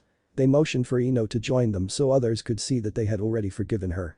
She smiled sadly and slowly made her way to the back of the classroom. The looks and feeling of hatred wavered as everyone watched her sit between Naruto and Hinata. Haruka frowned but ignored it. He started class just before Mizuki ran into the room late. "Sorry I'm late. Forgot to get the written test for the pop quiz later." The class groaned at hearing about a pop quiz. Mizuki blushed sheepishly. "Oops, well I guess it isn't a pop quiz anymore." Haruka just rolled his eyes, knowing Mizuki was playing the cool teacher by letting the kids know about the test. He also knew Mizuki was playing in regards to his loyalty too. Class continued as normal, and when lunch rolled around, as expected, Ino was swarmed. "What the hell are you two doing with her?" Sasuke growled out towards Naruto and Hinata. They were all preparing to leave the classroom, but couldn't even get 3 steps before Sasuke, Shikamaru, Choji, and Sakura had surrounded them. "It's a long story, Sasuke-kun," Naruto started. "So let's go get some food and we'll explain everything." The raven-haired teen grit his teeth but nodded anyway. The group found themselves on the roof of the academy. Naruto and Hinata were both silently chuckling at the annoyed air about Ino. They knew she just wanted to get past all the drama with her so they could move on to more important things. Naruto stood next to Ino with Naruto on her other side. Long story short, Ino apologized and we decided to give her one last chance. Even Nai-chan forgives her. She was a bit uncertain herself, still not completely okay with Ino. It was obvious the others were just as unconvinced. Because of her, Naruto ended up in a coma for almost a week. Why the hell would you even remotely forgive her? Sasuke spat. Naruto shook his head and took Ino's hand, much to everyone's shock. "It wasn't Ino-chan who attacked me. I ran away knowing full well people were watching. I should have stayed with the group." "Naruto, you can't blame yourself for what happened." Surprisingly, Sakura spoke up. "It may not have been Ino that attacked you, but she is partially responsible." Ino glared at the pinket. She hated that Sakura was actually speaking up for Naruto and not trying to impress Sasuke at the moment. She had wanted an outlet for her irritation, but it wouldn't be Sakura apparently. Her agitation turned to pride though, seeing that Sakura would be a good friend when need be in the timeline. "I'm not blaming myself. I'm blaming those bastard villagers. Unlike Ino, they won't ever regret their actions." Naruto looked down in sadness. "I'm not saying to just forgive her right away, but at least give her one last chance. We've got to focus on becoming shinobi anyway. That's all that matters." A small group reluctantly agreed and things seemed to fall back into how they were before, albeit with Ino generally being ignored. When class was over, the group decided to head to their respective homes to prepare for the graduation exam in a few days. Hinata and Ino also went to their own homes, only after walking Naruto and Naruko home. Of course the trio had a mental conversation, unbeknownst to their blonde ward. "So first things first, even if we're living normally, we should probably manipulate the Hokage into placing Naruko on a team with one of us," Ino suggested. "She should be with Naruto-kun obviously. We can just have him make a 4-man cell again. But what reason should we use this time? Wait, are we all not going to be on the same team?" Naruto was a bit bummed. It was rare to have Naruko with them so he wanted them all to be on a team. It would help with getting Naruko warmed up to Ino too. Hinata shook her head. "It's been too long since we've actually gotten a chance to split up while we're young like this. If we don't want to waste any time, we need to cover more ground. Being in separate teams will make it easier to get the others on our side too, without having to manipulate them." Ino finished. Naruto sighed. He knew they had a point. But it seemed like 2 timelines in a row and he was getting the short end of the stick. Oh, he's pouting. Shut up Kurama. It's Kurumi. All 3 girls called. Whatever. What have you been doing this whole time anyway? Naruto huffed out. Having fun with my darker half. Kurumi giggled sadistically. The trio sweat dropped. That laugh makes you sound like the dark half Hinata deadpanned. Funny coming from a sadistic psycho killer. House. Hinata relented. The trio fell into a comfortable silence afterward, more worried about Naruto than the Kyuubi's own counterpart. By the time everyone had settled into their own homes, night had fallen. Naruto didn't speak to Naruto, which actually surprised him. She seemed to be lost in her own thoughts as she moved about their shared apartment with practiced ease. Naruto didn't want to encroach upon her thoughts, knowing that if it was something serious, Kurumi would let him know. Instead, he focused on spreading his chakra over the village. It was thin enough that not even the best sensor would be able to pick up on it. Naruto, however, would be able to pinpoint each and every person in the village. He lay on his bed with his eyes closed and hands behind his head, almost as if asleep. Soon enough, boredom won out and he really did fall asleep. But the beast within the belly, ugh, Kurumi was sitting atop a red and golden throne within a long throne room bathed in the same colors. Her kimono hung even more loosely from her lithe body as she sat with her legs folded and a long cigarette pipe in one hand. Please, One-sama, I swear I won't reveal your secrets to the brat Naruko-sama. Below Kurumi, literally, in the throne she sat on, was the other half of herself. This was possible due to the fact that the bottom part of the throne the powerful demon sat on was also made into a cage. Her other half looked almost exactly like herself, albeit she was completely naked and her hair was unkempt. Kurumi didn't respond, instead, focusing on pouring more of her own power into Naruto through her connection with her lesser half. She was also seeing through Naruto's chakra bubble, subtly making a few changes to certain other genin as well, without Naruto's knowledge. She always liked to make things a bit fun for her 3 partners. Shikamaru was always a favorite of hers and Kiba was an amazing shinobi in timelines where he didn't have his head up his ass. But for this timeline, she wanted to try something different. Tenten and Chaoji. That should spice things up a bit. She paused. Damn it, Shikamaru's just too adorable not to power up. Always fun putting a little pep in his step. She wouldn't be doing anything too drastic to them, simply giving them a small power-up that they'd need to work for. She was also changing their outlooks just a tiny bit to get them to actually take their careers as shinobi far more seriously than they were supposed to. The demoness could have also changed anyone around the world, just as her partners could as well, but it was still early in the loop. They were simply setting up the pawns at the moment.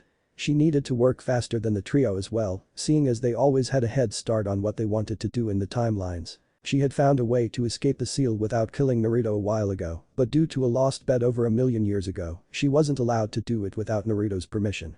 So instead, she found a way to maximize her power while still sealed. Her thoughts were interrupted by the sobbing of her lesser half. With a sigh, Kurumi stood from her throne, stepping down and turning to face the irksome demon. Kurumi glared at the naked woman. Are you really that afraid to be erased? I'll just be absorbing you, you technically won't be dying. You're lying. You already have your other half. If you absorb me, you'll take all my chakra and I'll cease to exist. Kurumi had already told her about their time traveling. She had also played with her other half to the point where she had broken her within a matter of minutes.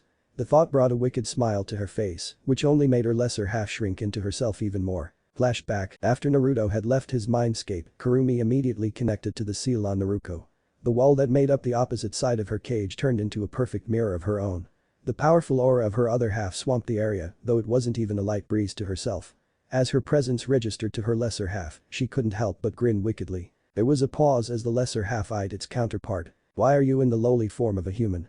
She boomed. It's repulsive. What is the meaning of this? Oh, calm down Kurama-chan. I'm just trying something new. You should too, you'd like being able to masturbate in this form. Trust me. You are different, I sense no hatred from you. What happened? Kurumi frowned and crossed her arms, putting a finger to her chin and thought. No hatred. That's not right, I hate a lot of things. Not being out of this damn seal. Snakes, oh definitely snakes. Oh. And Mondays. I seriously hate Mondays. The lesser half snarled and lashed out with her claws. How dare you mock me, you insignificant wretch. If we weren't locked away I would absorb you and be done with your ilk. You speak as a human, a testament to being tainted by your pathetic container. The oppressive aura that swamped the dual cages made the beast form demon pause in something it hadn't felt in years. The fear that struck her made even her bones quiver. All of her bravado would have soon turned into insanity for feeling a being not only so much stronger than herself, but stronger than the sage of the 6 paths even. I was planning on enjoying my time here with you, seeing as it's rare enough to see a counterpart of myself within this damn travels. However, there are a few things that push my buttons. As she spoke, she had been walking slowly towards the bars of her cage. Once she reached them, she swiped an arm, destroying the bars completely, yet leaving the seal untouched. The beast form demon looked on in both utter shock and fear. She couldn't comprehend what was happening. It shouldn't have been possible. You believe yourself to be a timeless being, one having existed far longer than any human alive to this day. We bid you, beings of infinite knowledge and power. How laughable. Kurumi continued to walk slowly towards her counterpart's cage. The pressure she exuded was starting to weigh down on the large demon, making her plant her muzzle to the ground. Though it may not seem like it, we are susceptible to just as much as humans. Understand? That's to say, a crooked smile adorned her face, her eyes wide and shining.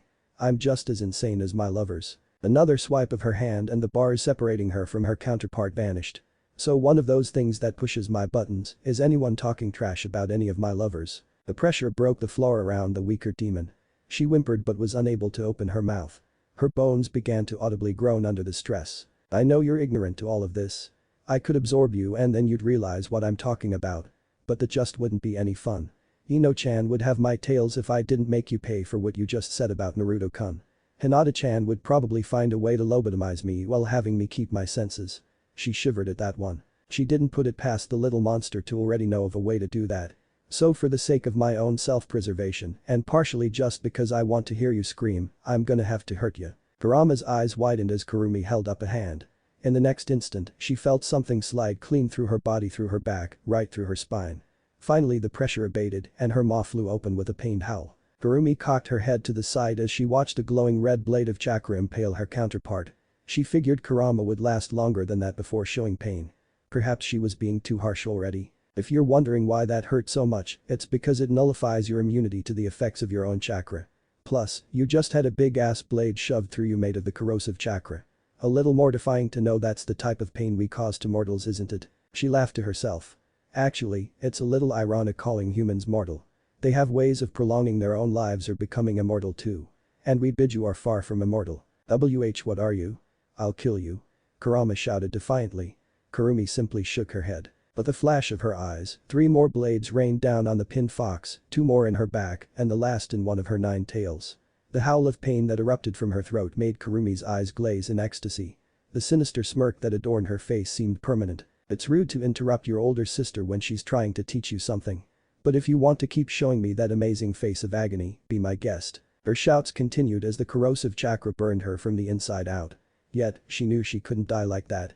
It was simply a way to inflict as much pain on her as possible. She wouldn't be able to fall unconscious either, she knew. It was impossible while still within the seal. Whoever this woman was, she was nothing short of a devil. A being with power so far beyond her own imagination that she would be a fool to antagonize her any longer. Now, as I was saying, Kurumi continued. We are far from immortal.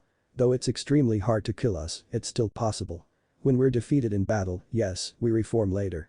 However, if someone were to realize that we are closer to being spirits than demons, they'd know destroying our soul is the one way to completely ensure our destruction. Though I suppose the only one capable of pulling that off would be the Shinigami. Not that bullshit avatar the humans learned to summon either. By now, Kurama was reduced to a whimpering mess. The fear in her eyes let Kurumi know she was ready to cooperate. Go ahead and speak. Who are you? The pain was still excruciating. Simply speaking those words were hard enough. Kurumi giggled sadistically before walking forward and petting her counterpart's snout. I'm you but stronger. That never got old to her. All you need to know is that this isn't my first rodeo, and anything you think you can do to get out of this situation is just going to make your time here so much worse. Kurama could sense the truth in her words. The pain she felt was something she wouldn't even wish on the bastard Uchiha. Well, maybe. Now that you're willing to listen, there needs to be some changes here. First, you are to call me Wani-sama. 2, you are to refer to Naruto respectfully.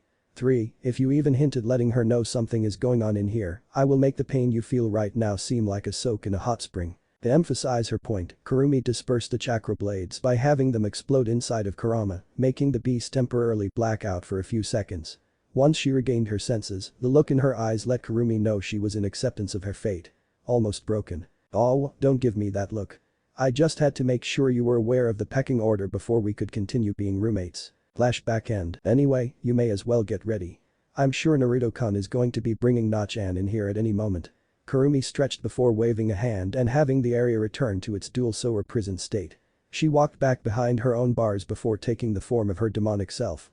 Her other half silently went back into its own cage as well before reforming as the mighty Nine Tails. "Oh Oni-sama." The beatdown demon called. You're terrifying." Kurumi smirked, sending another shiver down her counterpart's spine. "I know." The next few days passed with no incident at all. The trio fell into their roles perfectly, deciding it best to wait until they became genin to begin changing anything. Naruto and Naruko spent most of their time together hanging with Hinata and the others, generally talking about the upcoming exams. Ino had reduced her presence within the group, deciding to start getting into better graces with her parents, specifically her father. She knew her mother was still against Naruto, but her father was neutral. He didn't approve of Ino or her mother's attitudes towards the boy. She figured if she could show herself changing in front of him, he would eventually stick up for Naruto against her mother. It wasn't as easy as getting rid of her mother, but Naruto made it clear they wouldn't be killing anyone innocent. Hinata was both annoyed and happy that her father and younger sister were pretty much normal. Her father didn't hate her. He didn't physically abuse her or anything. He rarely even spoke ill to or of her. He simply seemed disappointed in her.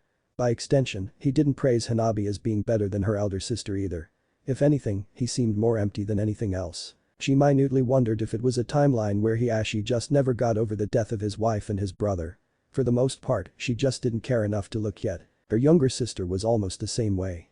Her previous memories showed that they were never close in that timeline. It was almost as if all of them had simply lost their will to do more than the essentials, even before the death of their mother.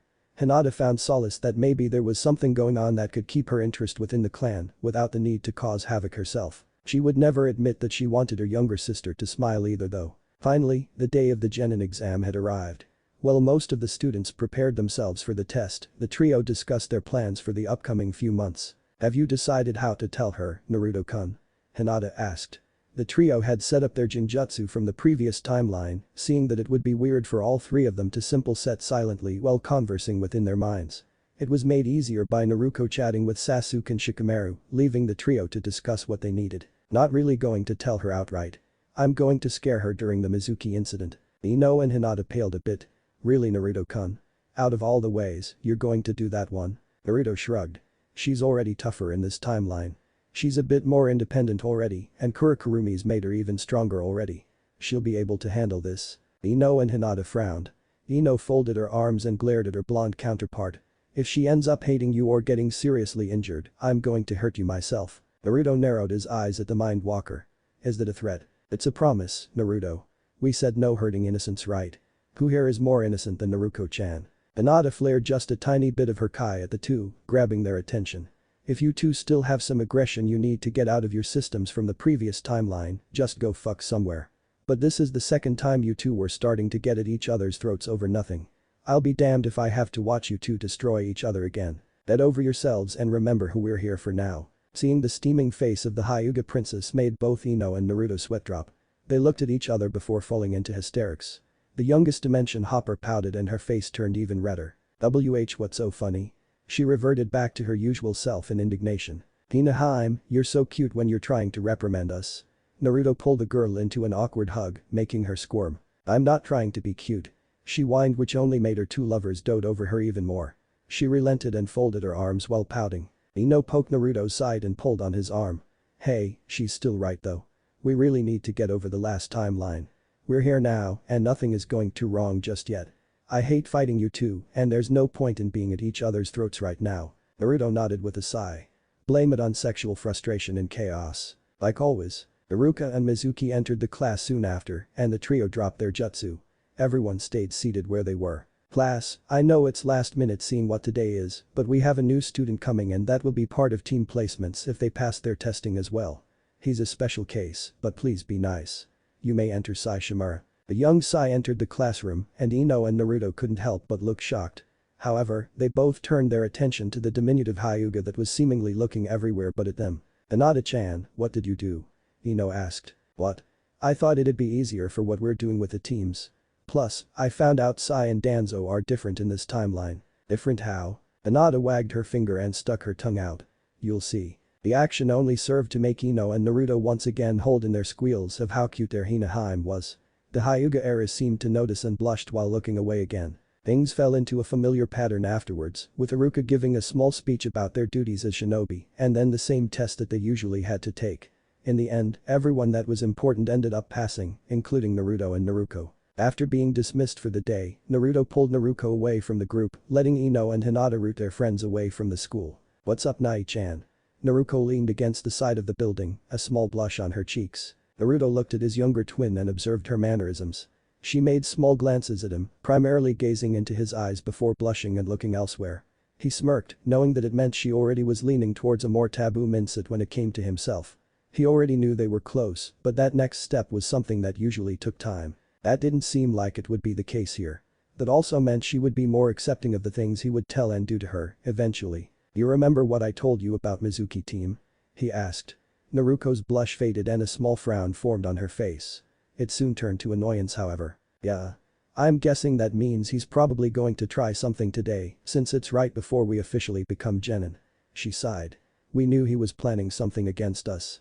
What do you think it will be though? It's why I sent the others away. I want to force him into a situation where he has to make a move.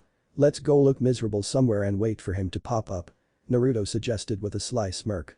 His twin returned the gesture and the two shined to the top of the school building, looking towards the sun in melancholy. But them both being admittedly stronger than some genin, even before the Naruto's appearance within the timeline, they had also been more observant. Naruto had been the first to notice Mizuki's false attitude towards the twins, alerting her brother of it several months prior. When Naruto arrived in the timeline, he made up assumptions that Mizuki would eventually do something to harm the twins, though it would be more subtle than outright attacking them. Naruto agreed that it was plausible, and the two simply kept an eye on the man from then on. Not too long after most of the students had went home did the silver-haired Chunin appear before the blonde twins. "Hey you two, what are you doing up here? Shouldn't you be out with your friend celebrating?" he asked. The twins gave full smiles, but played up their sadness. Naruto even looked away to force a tear out. "Well, everyone else had family that they needed to get back to. Me and Naruto only have each other, so we didn't really want to impose on anyone. Oh, I'm sorry." Mizuki looked genuinely sad for the two, though they both know he was laying on the cheese thick. They both held back, wanting to rip into him as he laid a hand on both of their shoulders. "Hey, you know what? Forget the others. How about I do something special for you two?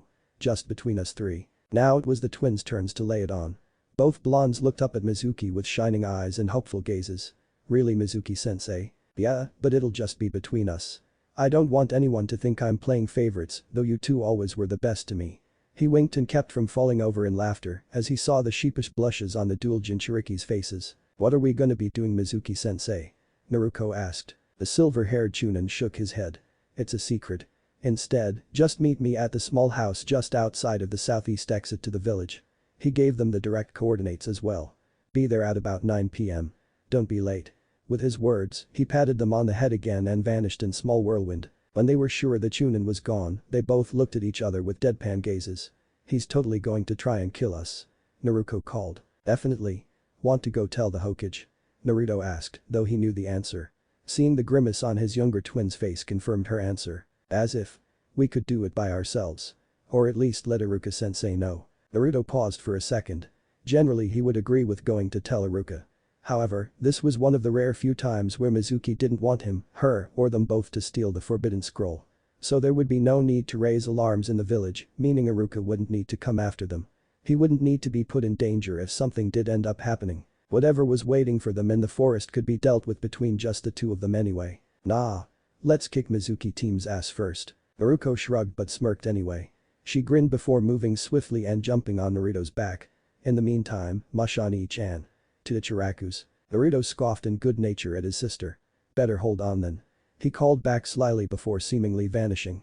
The only sound heard were the terrified and girlish squeals of Naruto. She was bored. It was bound to happen eventually, but she had hoped she could hold off until they were assigned teams. Unfortunately, not being able to kill anyone, fuck anyone, or cause general mischief had finally taken its toll on her. The Yamanaka heiress looked towards the forest with glowing eyes, watching her counterpart blonde, as well as his sister. It was another shared technique of the looping trio, being Farsight. It could literally be classified as a Dojutsu, seeing as it could do everything both the Byakugan and the Sharingan could do, plus a bit more. They were even debating whether or not to give it the abilities of the Rinnegan, but decided it would be a waste of their time. Irony. Ino sighed and flopped back on her bed. She had seen the Mizuki battle so many times, even new takes on it didn't really interest her. She knew Naruto and Naruto would most likely end up killing the man anyway, so she would just wait to hear from them the following morning. On her end, she had already spoken with her father about the recent happenings with her fellow classmates. Needless to say, he had been quite livid with her and her mother, and the argument the elder Yamanaka couple entered made Ino upset. She excused herself to her room where her father told her to stay for the night. Ino only listened because she wasn't technically a legal kunoichi yet. The minute she was placed on a genin team and passed their test, however, she would pack her stuff and move in with Naruto and Naruko. Wait a minute, Ino suddenly shot up and slapped her forehead. How could I have missed that? She shouted to herself. The girl sat on her bed Indian style before entering an instant meditation. She began to go over things that happened in the previous timeline, but tried to focus on a particular memory. Haze, at least promise me this. Hiruzen started. Naruto, Ino, and Hinata looked up, already knowing what he was going to ask. He let out an exasperated chuckle. Whatever my word means to you three, in your next life, live normally. Please. Haze. Ino locked the memory in her mind and brought it to the forefront of her thoughts. With a smirk, she exited her own mind and began to stretch. He told us to live normally. He never said to be good or to not hurt anyone. Normal for us is so much more extraordinary than for anyone else. That means we promised the Hokage we would be ourselves. We never promised to be good. Her smirk turned into a sinister smile.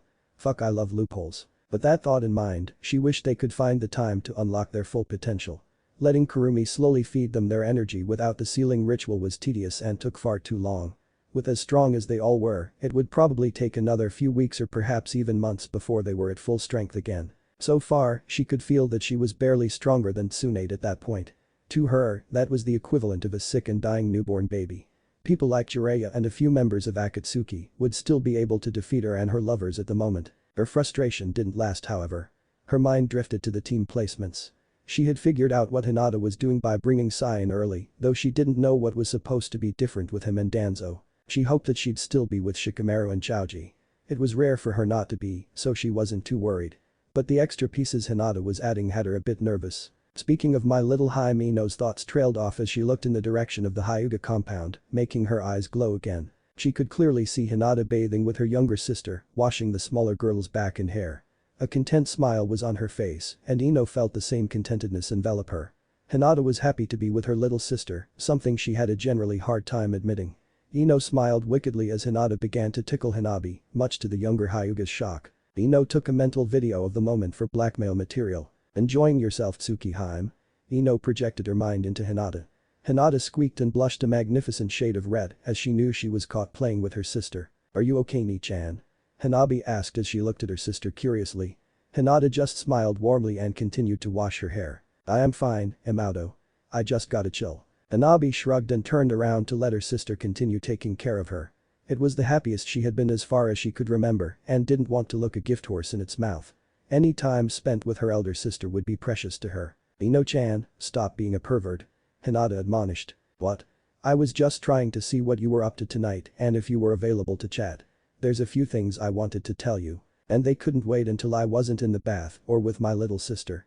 Hinata deadpanned in her mind, making Ino chuckle sheepishly. I swear I didn't know you two were in the bath. But I couldn't look away when I saw how happy you were. It made me feel happy too. Hinata smiled sadly before finishing up with Hanabi. She told the younger girl to get dressed for bed while she finished washing herself. So what did you want to tell me? Did something happen with Naruto-kun and Naruko-chan? No, they're on their way to meet with Mizuki right now.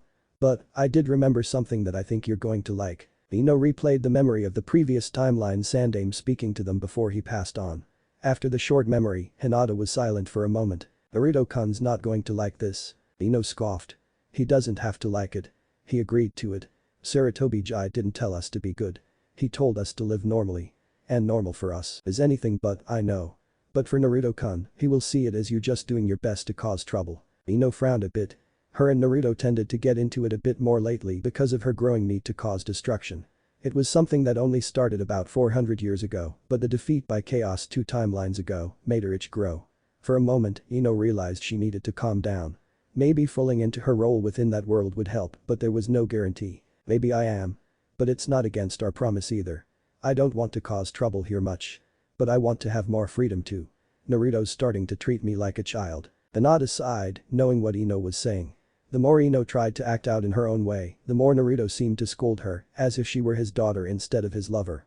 Hinata wasn't entirely sure why or when it started happening, but it definitely put a bit of distance between the two blondes. It was nothing substantial at the moment, but she knew if they continued as they were, it would be just like before. Maybe when you bring this up to him, you both should talk about what you're feeling. Try to explain to him what you've been going through lately. You know Naruto-kun would understand. Ino nodded. Even though she had the makings of complete and utter trust in all of her lovers, there was still some apprehension of mistrust. It was generally due to whatever part of a timeline they were in. Being in their younger bodies made her anxiety a bit higher. And with her past self not completely restored, she was still being affected by the emotions of her present timeline. Anyway, enough of the moping. Want to go get a late night snack? Pretty sure we can break into the bakery for some cinnamon rolls. A knock on Ino's window actually made her jump. She hadn't even noticed Hinata literally vamp from her sight until she looked outside to see the Hyuga princess beckoning her to come. She held back a giggle at the glazed look in the dark-haired beauty's eyes, her mouth salivating already. I better go before she breaks my window and drags me. He had went over all the different possibilities of how to get Naruto jump-started into the life he and the others were going to build. At first, he planned on using the Kyuubi to scare her, but realized Ino was right. There was a better way to do it. However, it would end up being worse than the original idea. It would definitely put the girl in danger, something that made his stomach coil the more he thought about it. "You okay, Nai-chan?" Naruto asked as she walked hand in hand with her brother towards where they were supposed to meet Mizuki. Her sapphire eyes peered into his own with actual worry.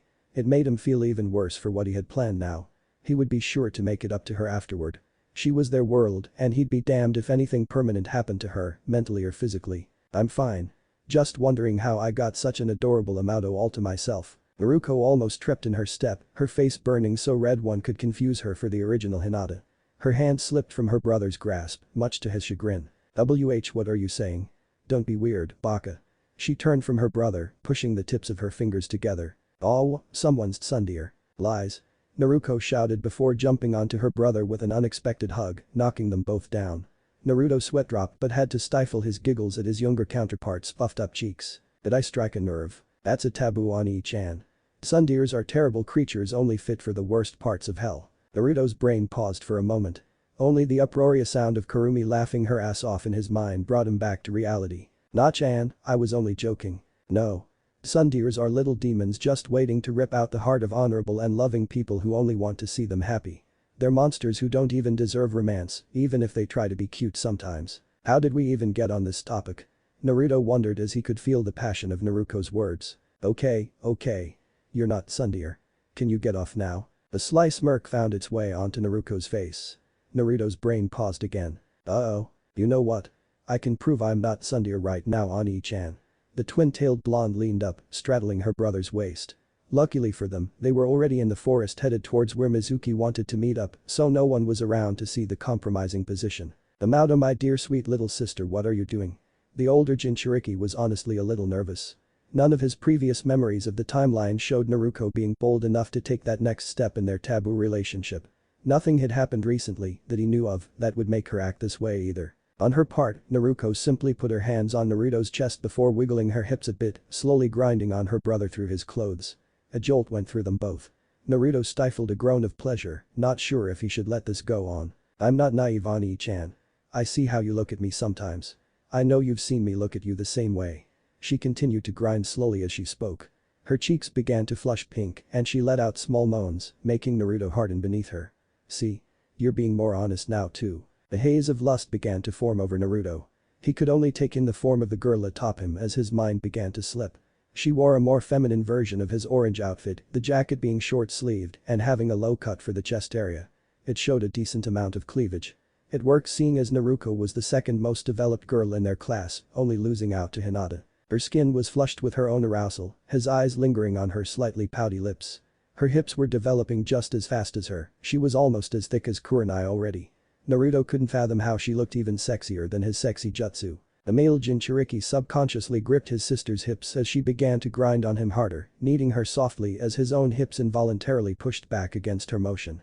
His member throbbed painfully against his pants and hurt with pleasure every time Naruto pushed herself down onto it as he pushed upwards. The wetness soaked through to his package, letting him know Naruto was just as turned on as himself. "We can have some fun now, right, Ani-chan?" Naruto leaned forward, her twin tails falling to both sides of Naruto's face as she brushed her nose up against his. His face was just as red as hers, and the lust that was building between them seemed to create a heat haze around them, a sparkle of crimson in her eyes, locking into his own sapphire orbs. "Wait a minute. Son of a Kurumi. Stop it." Naruto shouted in his mind. Naruko's face suddenly pouted and she sat up with a huff. "Oh, you figured it out." Naruko's voice was a mix of her own and Kurumi's. Her eyes flashed red completely, showing that it was indeed Kurumi possessing Naruko's body at the moment. She had gotten close enough for Naruto to see the glow in her eyes. "What the hell were you trying to pull? If this had gone on, I could have hurt Na-chan." Naruto did his best to keep from yelling. "I wouldn't have let it go that far. Relax, I was just making a memory for Na-chan to daydream about." Naruto moved his sister's body from atop him and pulled her up. He made sure they were in the same walking position as before Kurumi's little prank. "I already have a plan to get Na-chan over that boundary. I don't need you interfering." A scoff came from inside his mind. Naruto looked to his counterpart to see her in a daze, her eyes partially glazed over. Kurumi had released her. "Oh fine. Be that way. But I bet you and Na-chan get it on before the end of the night because of me." The blonde waited a few moments to let his arousal fade before snapping his fingers in front of his sibling's face. The girl flinched a bit and looked around. "Huh? What happened?" She blushed a bit at feeling the wetness between her legs and tried to hide the stain that was surely there. You started mumbling about how you were going to prove that you weren't at Sundeer and then you spaced out for a bit. Everything alright?" He couldn't help but smirk as the blush on her face returned anew, setting her aglow. Let's just get to this meeting with Mizuki team." She took off into a sprint. "Oh Kami, I was picturing myself doing that with Ani-chan. In front of Ani-chan." It wasn't the first time Naruto had daydreamed of her and her brother like that. Hell, her dreams were so wet when it came to her brother, it made the land of waves seem like a desert. It didn't help that she was almost positive her brother felt some way towards her as well. With a shake of her head, she decided to concentrate on the task at hand. Naruto could still smell her arousal on her, surprised that it seemed to be growing. Maybe he should thank Kurumi after all. Damn straight.